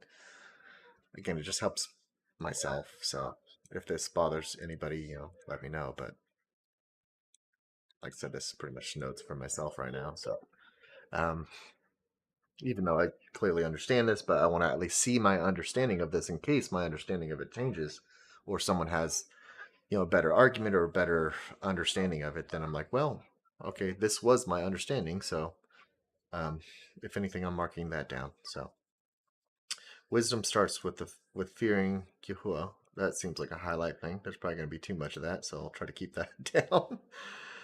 Looks like I read this a little bit. Um, Hopefully you can see that. Okay. And she is, see, probably should do the she's as well. I was doing this for Isaiah. It seemed like it helped. Um, that way you just know who the she is because Isaiah will do this with the personifying the New Jerusalem as a woman. And it'll say she, her, and what have you a lot. So in order to keep that in line and know who this she and who this her is, then I put it I think even in bold, but at least in pink there. She is joined to the faithful, even. That's interesting. Hold on. She is joined to the faithful, even within the womb. Interesting. Is that saying like you can impart your wisdom from your good behavior from the fear of the father as a pregnant woman onto your child? I don't know, maybe. I only hope so. Um, Wisdom built her nest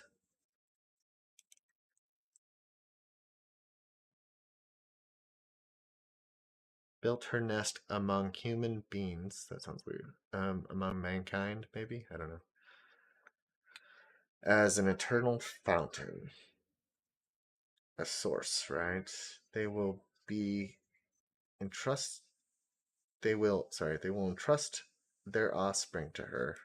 So I read really badly because I'm trying to make sure this is right when I read, because sometimes wording is pretty bad. I'm used to reading like this converted older English sort of thing. Um, Wisdom is fully satisfied with fearing Yahuwah, and here we go again,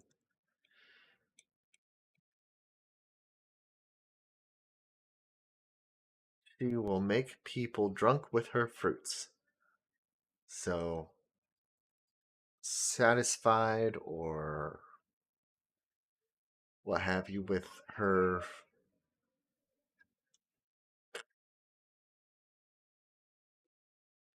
how would you say, besides fruits, with the result of wisdom? I'm lost for words right now.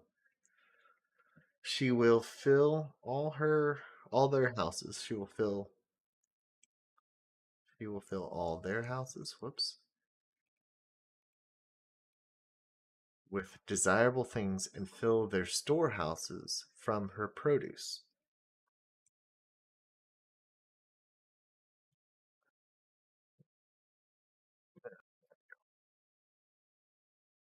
If I could break this up. Fearing Yahuwah is wisdom's crowning garland. So crown, I think. I would really need like the source text with this, and trying to find source text for extra biblical stuff is just aggravating. I found it for like, sort of found it for Jubilees and Enoch, sort of, and that's it. I think found like a Hebrew or more so Jewish translation of the Testament of 12 Patriarchs on that Safaria website, but which has been helpful, but um, I don't know, it'd be better to have, because that's supposed to be the source text for 12, Testament 12 Patriarchs should be in Greek and Giaz or something. I don't know, maybe Latin, but finding any one of the actual source texts would be ideal.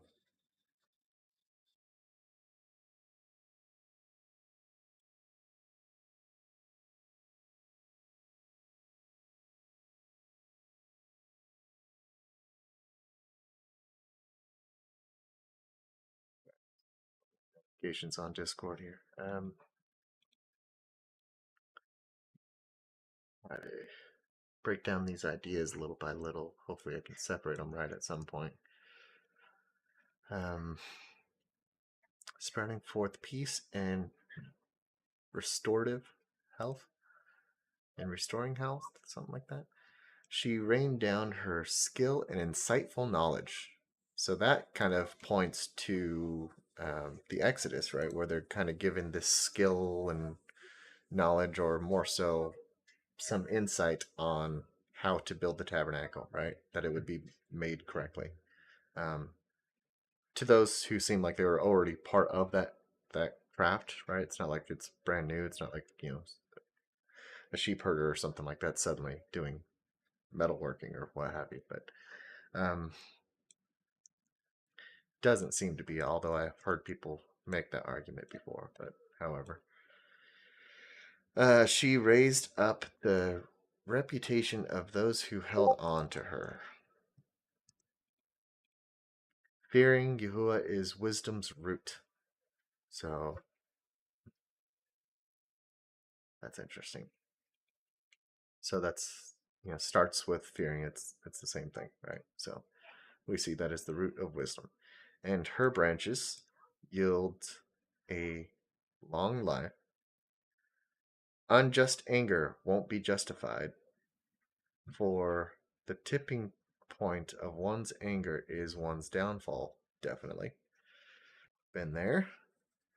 Patient people will hold themselves back until the right moment. And this is another thing that I've seen, especially with reading Proverbs and just experience here, is um, kind of name a good attribute, and that is like the behavior of the father. That is wisdom, right? Having patience, having meekness, having the ability to hold back something, even though you have the power to do it, even though you have the knowledge to do it, even though you have the sharp tongue to really take someone down or whatever it is, right? Holding it back, that's that meekness, right? Having the patience, having the self control is wisdom, right? Is the behavior of the Father, right? This is why it comes from him, because it is him. It is his behavior, right? He is that. Um, this is also, something that we kind of seem to gain naturally as we get older, for the most part, right? Um, just from life's experience, especially those who have really been through hard times will usually be more wise, right? Not always, but depends on how stubborn someone is and how selfish they are or how bitter they are from that experience. But part of that wisdom is using those hard times and those experiences to better yourself and not let yourself get pulled down and destroyed, which is very difficult. Which is why we need the Father's help as well. And afterwards, um, they will be paid back with joy. They will hide their words until the right moment. So bite your tongue, right? Like I said. And many will talk about their good judgment. Um, they're, I don't know if I should separate that there, whatever. Sometimes I don't like having these tiny little paragraphs or something, but I can try to break down the ideas little by little, but sometimes I'll end up putting them back together. But either way, for me, it's easier to read as you're like reading along. Whenever I have these breaks, it's easier to figure out where you're at in the sentence, but that may be my own issue. There are intelligent people. Sorry, intelligent proverbs. I am not reading well today. Um, where I have that. Let's use this one. Hold on. Just copy the link because this is plural.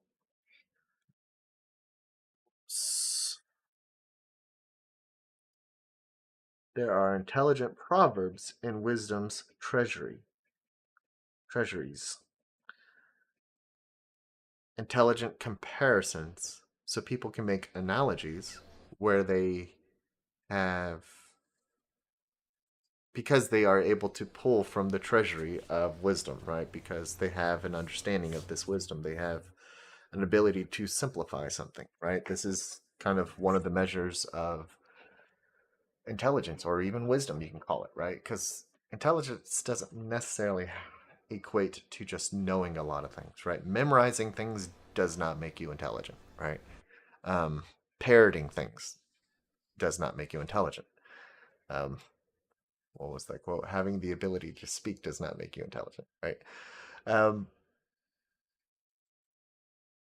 that's not to say that it doesn't come hand in hand sometimes as well, though, right? Because you can use that wisdom to gain knowledge. You can, in your adventure, let's call it, of gaining knowledge, you can also gain wisdom as well, but it doesn't always, dictate that they go hand in hand.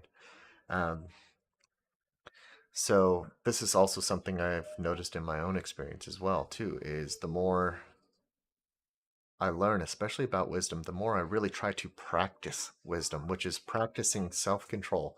It's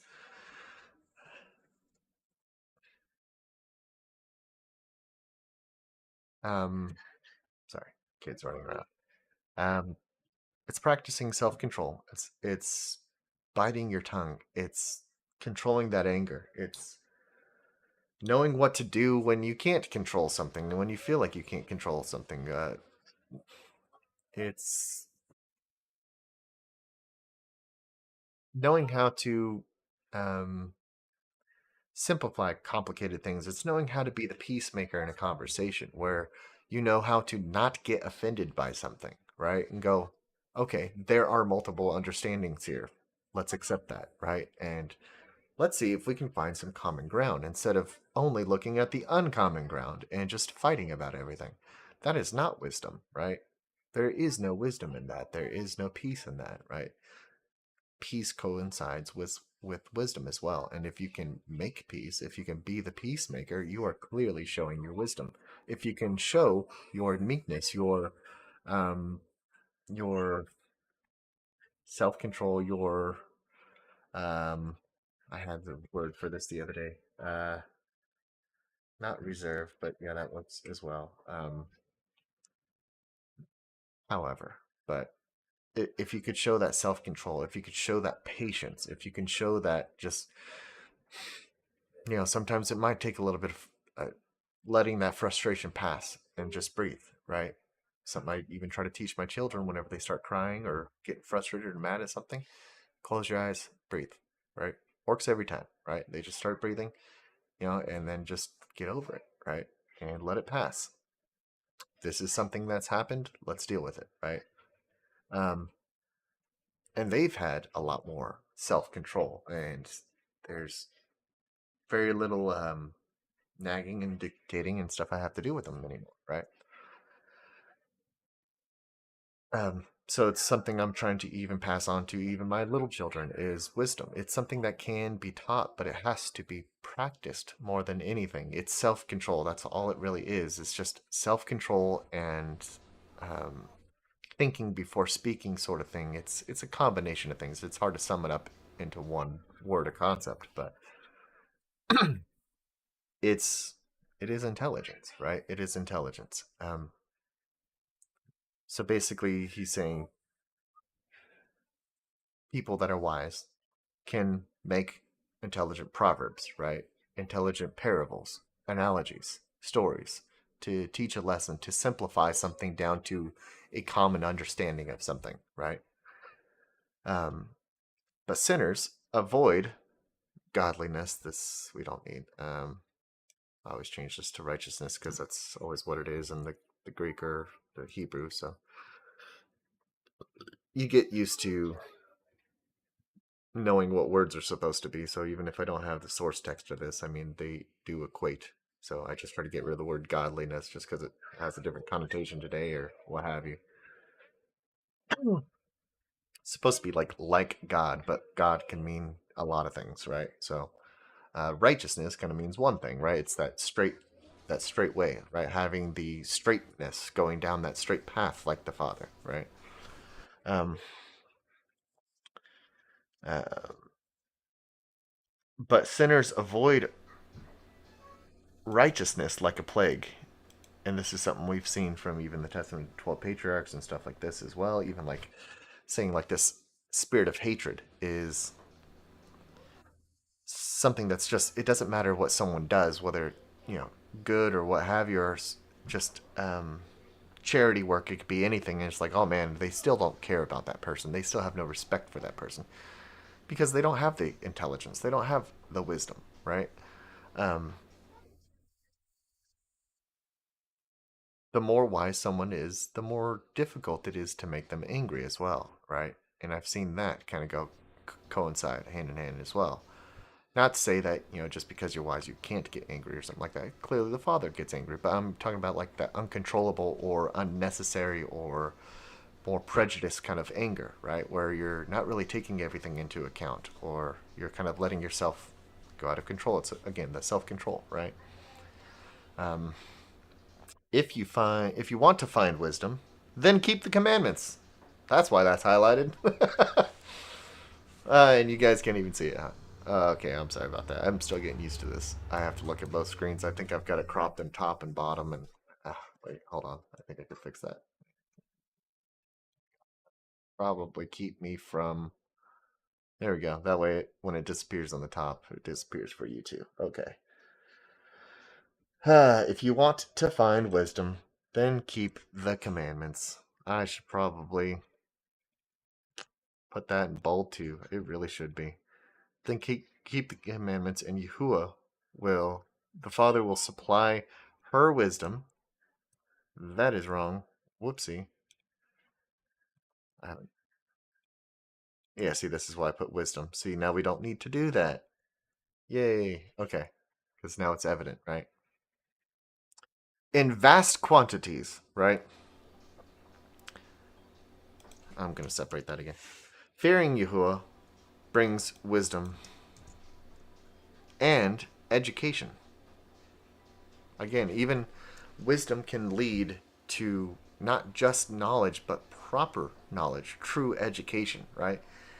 This can be applied to just any aspect in your life, any skill, any sort of thing, because it it brings that proper discernment, right? To divide rightly. That's what that is, right? Is to divide rightly means to have discernment, to have wisdom, right?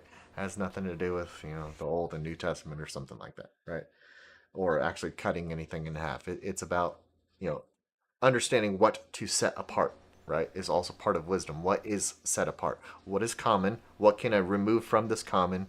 What is special? What is special about this, right?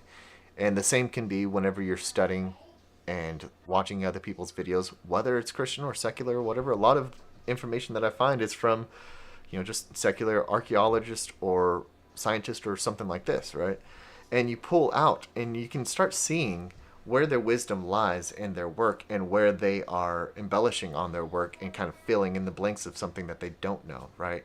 Even if whether they state it as fact or not. Sometimes they will, sometimes they won't. They might just say, well, it seems like it's this, but usually they'll just say, oh, it is this. Um, but that also happens whenever you have people who are kind of laser focused on one kind of thing, and that's not a bad thing either. I definitely don't expect people to be like me. I even suggest not to be. Is try to have that one focus, but also understand that because you are focusing on that one thing, that you have more quality versus quantity, that you're going to be missing out on a lot of things as well, which is why I would suggest to people at least dabble in and stick your toe into a lot of different things and get a familiarity. I can't say that right now. Get familiar with it. Um, so that way you at least have a general understanding of what's behind that curtain kind of thing, right? So that way you're not so closed off and inside this box. Um, I, I'm getting too much off on a tangent here, and I'm not hardly reading anything. But there's a lot to it, and this is kind of summarizing a lot of this, right? And this is something I've learned more recently in this past year, especially, is something that I've already been doing and practicing, but I wasn't able to put it into words so well. And this comes from an incident that happened to me where I was just something came to me. I was just starting to make notes in my phone about wisdom. I'm like, you know what? I never really touched on this, right? Well, what is wisdom? And then I started defining wisdom from my own understanding. And then the next day, my wife had asked me, "Hey, what is wisdom?" Wouldn't you know it? I took all these notes, but I was driving, so I couldn't just pull out my phone and show her. So I started talking about it and giving her real world life experience kind of understanding of what wisdom was, right, and how I see it and everything, right. And then we went home and read the Book of Wisdom and the Book of Proverbs, which pretty much say the same kind of thing, same thing as right here. And it was word for word. It was even mentioning words like integrity and all these things that I was like, this is all the same thing that I wrote. Um, it's knowing what to do and why to do things and how to do things and what to, separate. It's just having that intuition almost about what is good or bad, right or wrong, or correct or not, right? Um, which definitely comes from experience and stuff as well, but it also comes from having that open mind, being open to it, seeking it out, and walking in that behavior that allows you to receive that wisdom. Um, put yourself in the right place and constantly, run down that road. Like even whenever it says, uh, wherever it says where it says to seek the Father, right? So that the Hebrew word seek that's used right there is to not just like look around for, right? No, it means to hunt it down. It literally means to like lay down and track something, right? Um, so it's like you're hunting it, right? So hunt it down, track it like prey, right? Don't let go of it. Don't let it loose. Don't let it out of your sight. follow his behavior, right? Run after it. Stay on that straight path. Do everything in your power to do so, right? And it leads to this wisdom, which leads to greater rewards in the kingdom, let alone you being part of that first resurrection, I would say. Um,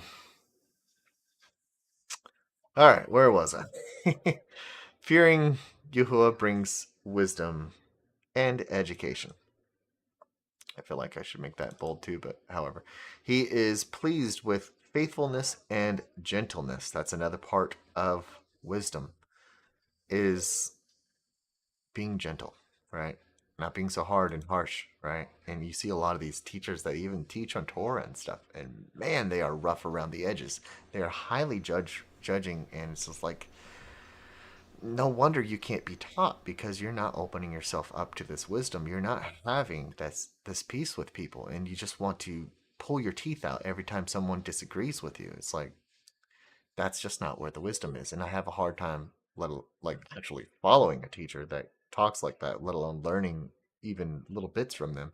I will take what they say in consideration, just like I take what is said and even in the Talmud and stuff like that as consideration on someone's opinion because you can still find wisdom in that and some of the teachers in there seem like they have a logical or wise way of sorting things out and you'll see that they'll argue with each other in the Talmud. It's kind of funny, but um, some will say, well, hey, how can it be this because this and this and this, what about these verses? And you're like, yeah, duh.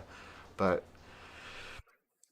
however, so it's also part of being open but not being easily swayed at the same time, right? So have your strong foundation in faith. I think it even said that somewhere in here too, and that's also part of the armor of God. So the whole thing about the shoes, nothing to do with that. It just means have a strong foundation in the gospel of peace. This is the gospel of peace. This is the good news of peace. This is the kingdom coming, and how to get there is through that wisdom, right? Um, don't dissipate don't disobey the fear of Yahuwah. That's interesting. To obey or disobey the fear of Yahuwah. That's a different concept, huh? And don't approach him. Again, I should probably do this. I don't know. I haven't been doing that. Probably. I don't know. Don't approach him with a divided heart, right? So without being sure, sort of thing. And this approach him thing is something I want to go more on later, but whether it's literal or figurative kind of thing. Let me separate that just for now. Don't give people a reason to call you a hypocrite. So this word hypocrite, I need to pull this because this is from the Greek. So I will. Uh, oh, come on! I'm in the wrong search bar here. Hypocrite, hypocrites. Man, he says this a lot. Almost the same word in Greek. How funny. So it's transliteration of the Greek. Um, so this definition is one who answers, right? To me, this says the guy who's always got something to say. Doesn't mean he's right. He's just always got something to say. This is something also to look out for. So once you start really learning wisdom, you'll also see the opposite, right? Who are self-centered, who play the part, but it's really easy to see once you know how the part is played. Um, because this is an actor. So a hypocrite is a pretender, a poser, right? Someone who's acting the part. Um, a stage player. Yeah, literally an actor. So it's not necessarily someone who says, hey, do that, and then they don't do it themselves. Yeah, that still kind of applies, but the greater sense of it is someone who is pretending, who's acting the part. Um, so let me do that. Excuse me.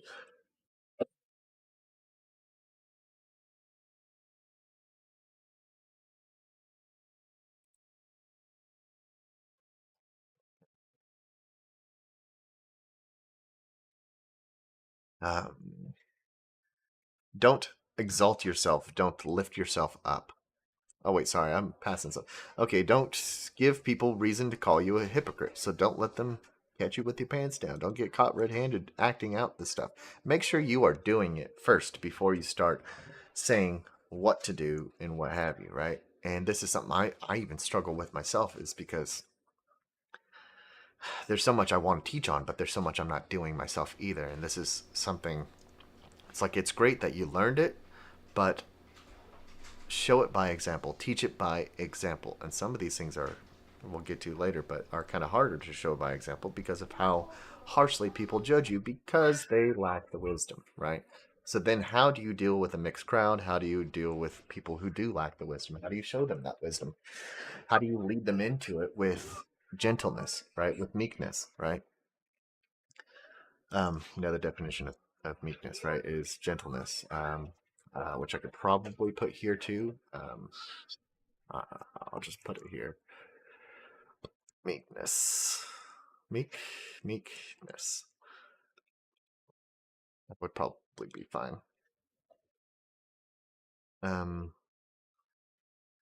Okay. And pay attention to what you say. So watch your mouth, basically, right? Watch your mouth. This is something that I'm really trying to tell people because I get this sometimes, even like Bible studies and stuff, and people will come off really harshly, and it's like, well, I'm not trying to be that way. Doesn't matter if you're trying to be that way, you are being that way. You should watch what you're saying and be aware and take the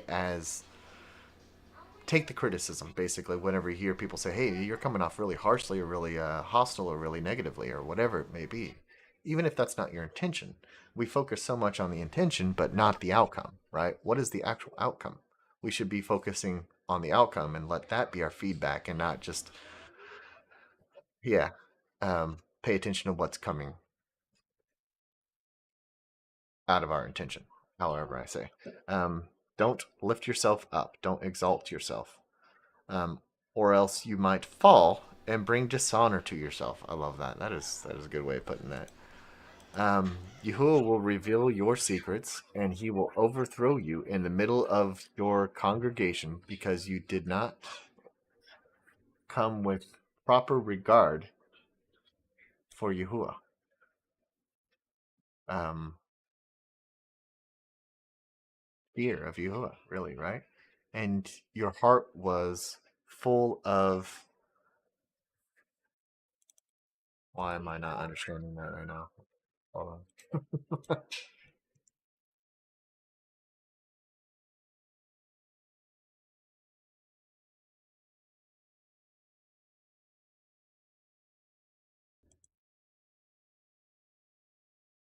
uh, the quality of not expressing insincerity. Why can't I?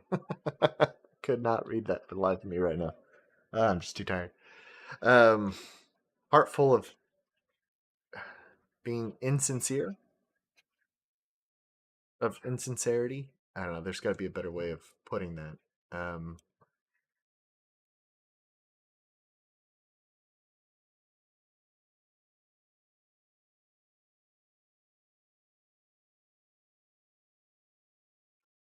Dishonesty,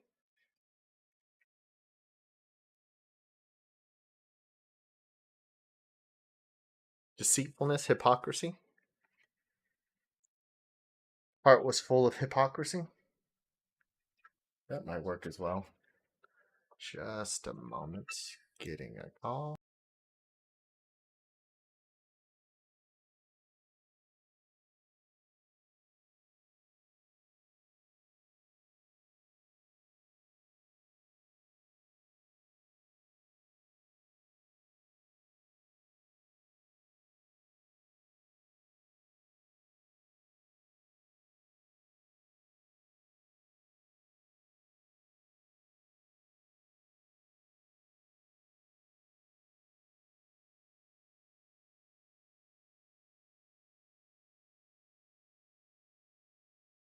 I am back. I'm already like 20 something minutes over, but however, let's finish up. See, it's hard to do more than one chapter of anything sometimes if you really wanted to break it down right. And you'll see I even have some sort of thing here. You know what? This is not mine, I don't think. I don't use the brackets like that. I don't know if this was commentary that was already there. Is it on every chapter? No. I'll have to look at that later. Anyhow, this word full of insincerity. So heart, mind, either way, their mind was full of dishonesty, I would say, right? Deceitfulness, hypocrisy. I'm just going to throw all those in there and see if I can also find a Greek word that could be it. Um, Deceitfulness, hypocrisy. What did I say? Um,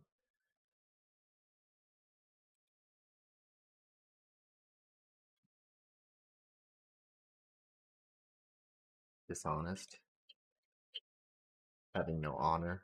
Honor is another part of wisdom, integrity, right? So if you are being unwise, which this is talking about right here, I like how it says you will reveal your secrets. So whatever you're trying to hide through your act, because you're being a hypocrite, he will reveal your secrets, just like he was, doing with Yeshua was doing with the Pharisees and stuff a little bit, right? Um, Calling them brood of vipers and adulteress. That's a heavy, heavy accusation, and if the Talmud has anything to say about that, that could just mean that they were literally doing, pedophile kind of stuff or something like this, right? Or something behind closed doors, because it seems, by their behavior at least, that they did not, even if they truly believed in the Father, they clearly did not think that that he could see them behind closed doors or something like this. So, um, because, yeah, something wasn't lining up with how they're acting. Um, Insincerity, um, synonyms, deception, deceit. Sometimes it's just try to find a better word. Um, yeah, not being truthful. Okay, you're not being open. Yeah, so he's gonna open you up if you're not being open. So dishonest. Is that how you spell that? It just means having no honor, right? Hmm. Lacking integrity. Let's see if I can find this word in Greek. First Timothy. What are they using as? Yeah, hypocrisy. Okay, so um, I guess First Timothy 4:2 uses this word to mean. Well, at least it seems like one translation uses this through the insincerity of liars whose consciousness are. What's that say? Through the insincerity of liars whose conscience are seared. Such things come through hypocritical liars who. Okay. So this is a good one to look at if anyone is ever curious on trying to find a better translation, especially, well, Old or New Testament, really. But the the Aramaic translation is a little bit more straightforward and kind of translates the context a lot better. And the translation of that translation into English seems to be a little bit more straightforward, is what I'm saying. These persons who deceive by false appearances, okay, acting, right, speak lies and sear their consciences. Uh, yeah, that is an interesting way of putting that. Um,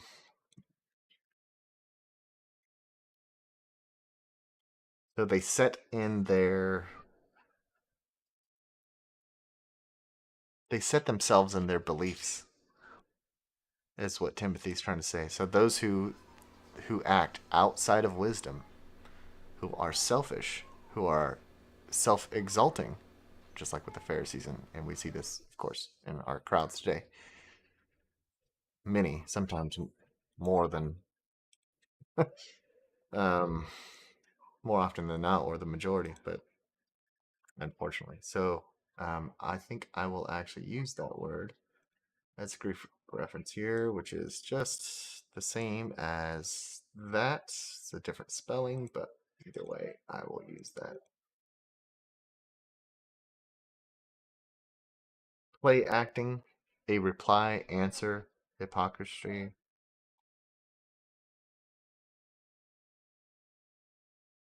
I like how it literally just means an actor, like someone who acts on stage.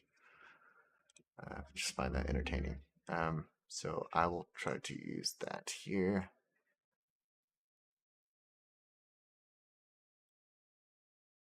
I'm going to put hypocrisy first because that seems to be the greater meaning there.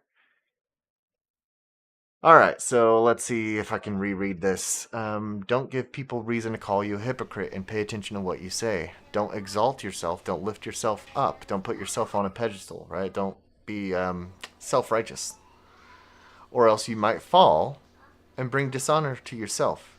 And Yahuwah will reveal your secrets, and he will overthrow you in the middle of your congregation because you did not come with proper regard for Yahuwah, with no respect for him at all, with no fear of him, right? Um, I should just put fear in there, but I don't know. Maybe I'll reword this in like what I'm saying right now.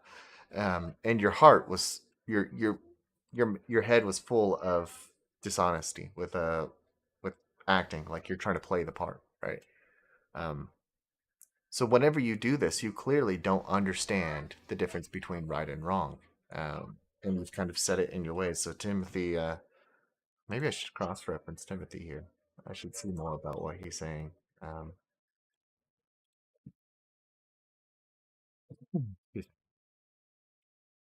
so some will depart from the faith he is putting here. Hopefully you can see this on the screen fine. Um,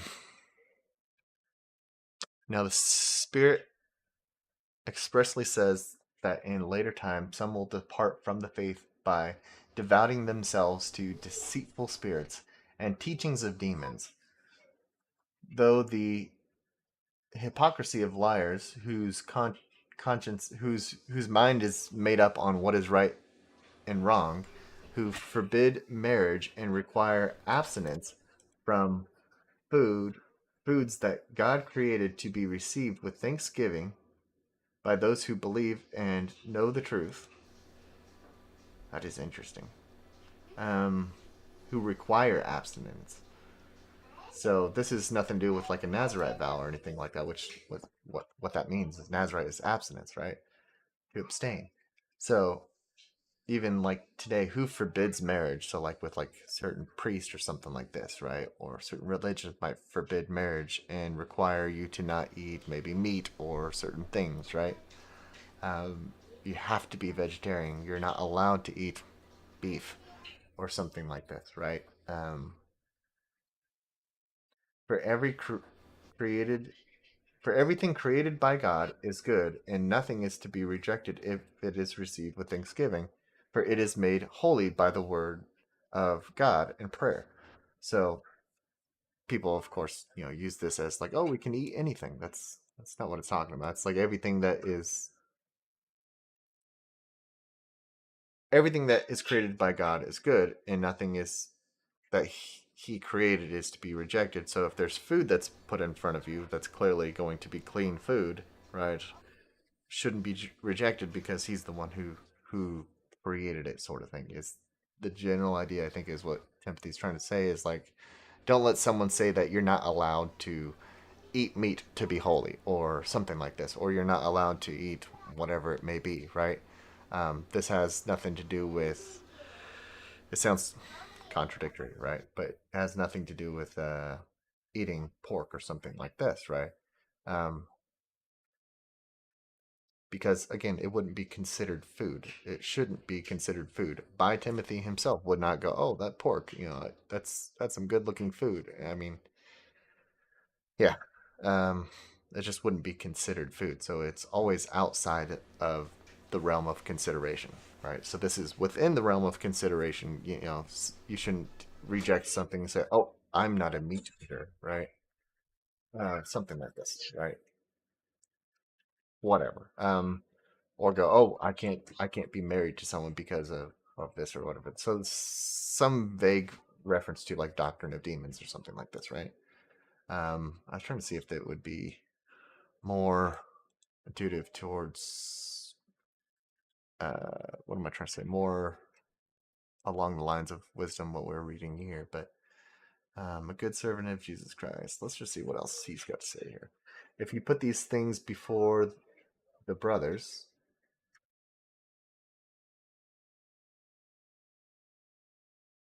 brothers or sisters, okay.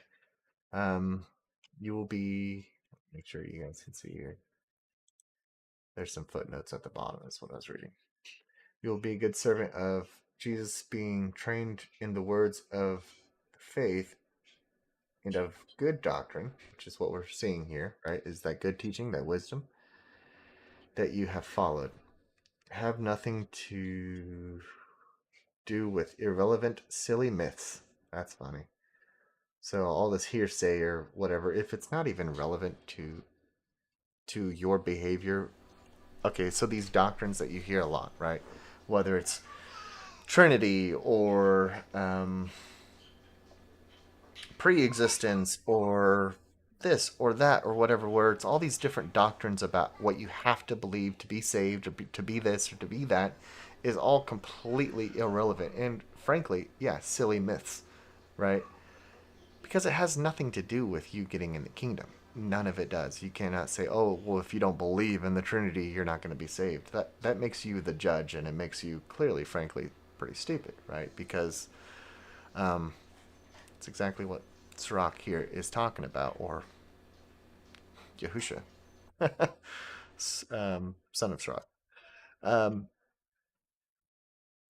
because it has more to do with your good works, right? It's your good deeds that is going to be considered. It's how you treat others, let alone, yeah, how you treat the Father. But um, having a belief is not a treating of someone, right? It's not, it has nothing to do with anything. Who cares what you believe? He doesn't care what you believe. He cares what you do, let alone do with what you believe, right? If you could say I believe this and I believe that all day long, it has nothing to do with you. You probably are not even following out what you believe is the issue.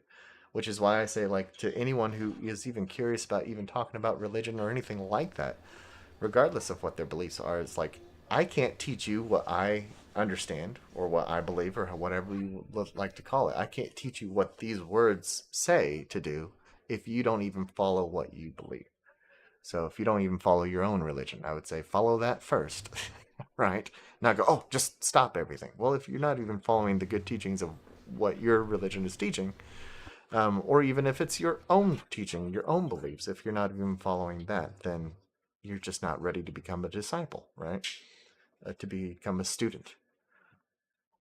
Um, I'm getting way off topic again. Let's see. Have nothing to do with. Okay, rather train yourself for righteousness. For while bodily training is of some value, righteousness is of value in every way. It holds promise for the present life and also the life to come. So even like, you know, eating for good health, I think is maybe what it's referring to, or something like that too, or something like this, or what have you, right? Is is good. It's fine. It's good in this life. It has some value, but it has nothing compared to having righteousness, right? Following that righteous behavior and doing good deeds for people, taking care of people is far more valuable than taking care of yourself effectively, it seems to be, right? And to be fretting over all your different beliefs or what have you. The saying is trustworthy and deserving of full acceptance for what is the saying here? Um, full acceptance for this is the end. We struggle because we have hope in our hope set in the living God, who is the Savior of all people, especially those who believe.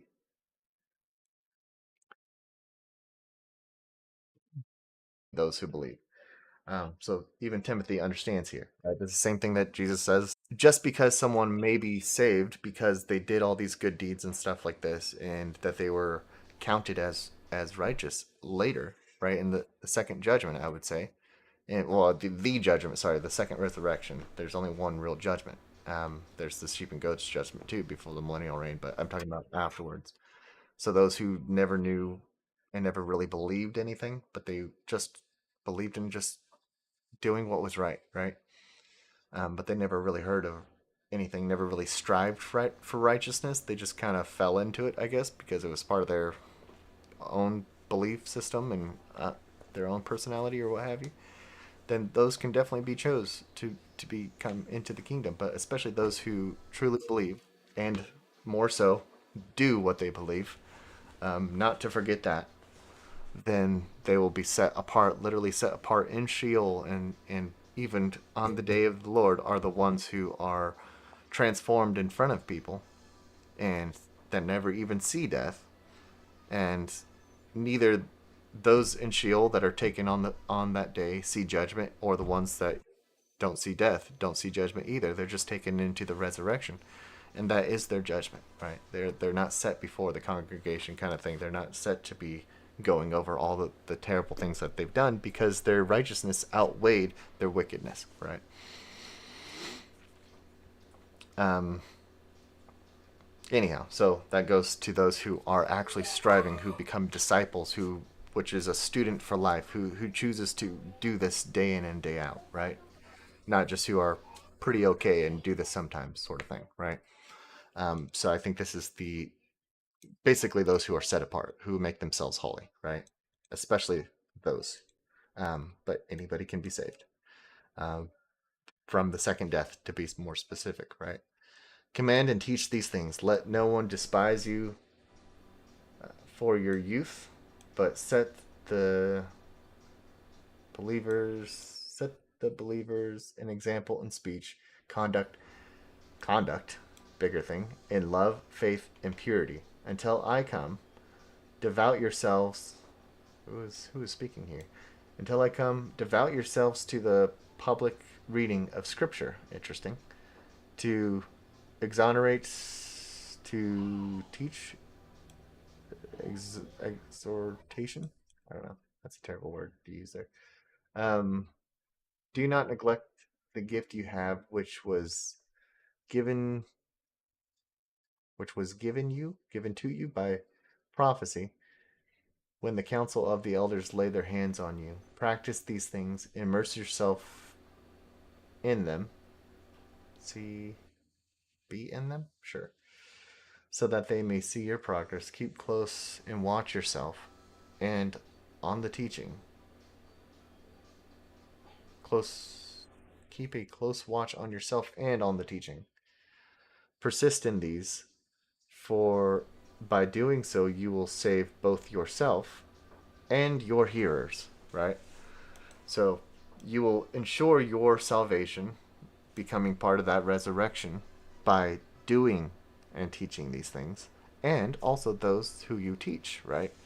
Because, yeah, you're walking it out by example. Um,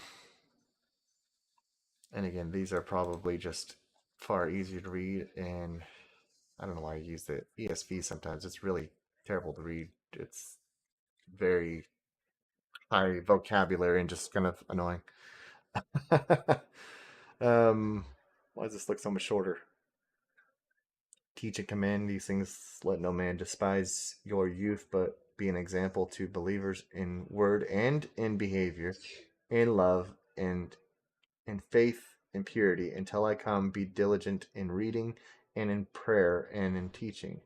Do not despise the gift that is in you, which is given to you by prophecy and by the laying on of the hands of eldership. That is different, right? I'm telling you, this Aramaic is just too good sometimes. Meditate on these things and abide in them, live in them, that you may be known to every person who you come, who you come to, right? Pay attention to your soul, to your teaching, That's interesting. Preserve them, preserve in them, for when you do these things, you will bring life to your soul and to those, yeah, eternal life to your soul and to those who hear. Again, it just kind of words this in a better way here. Let's see if this is any different. For every creation is beautiful to God. That's interesting. And there is nothing to be rejected if it is received with thanksgiving. If it is received with thanksgiving. For it is sanctified by the words of God and prayer. Clean, cleansed, yeah, whatever. If you teach your brethren these things, you will be a good minister. Seeing if it says anything different again. Abstain from fables of old women, wives' tales. Train yourselves in righteousness, for exercise profits little for this time, but righteousness profits in everything, and has it has the promise of life, eternal life for this time and the future. There you go. Um,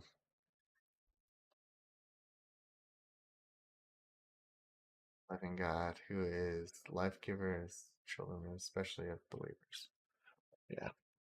So something to consider is take that into consideration. I gotta read this and see what that's all about later, but I guess I will have to call this Sirach 1, and I also got to do a video on this that I've made here. This is the armor of God.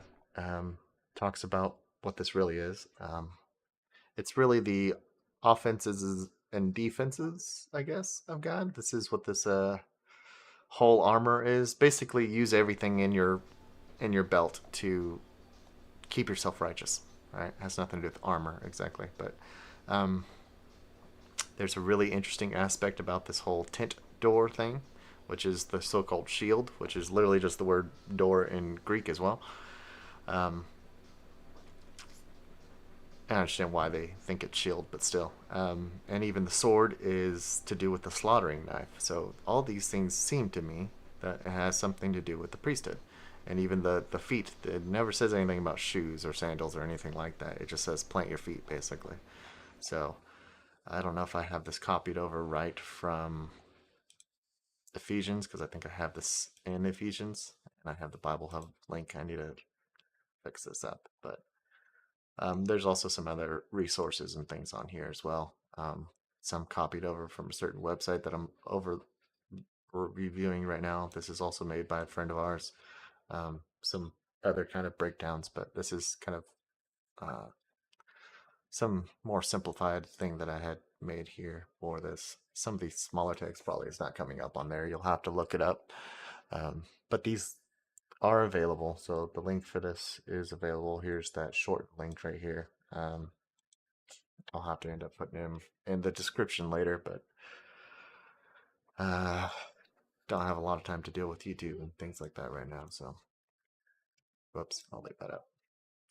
Well, thanks for watching. I'll be back on maybe at the right time. I'll probably go a little later because I kind of took this out a little long and got to have a break here. So, but yeah, thanks for watching. If you have any questions or concerns, leave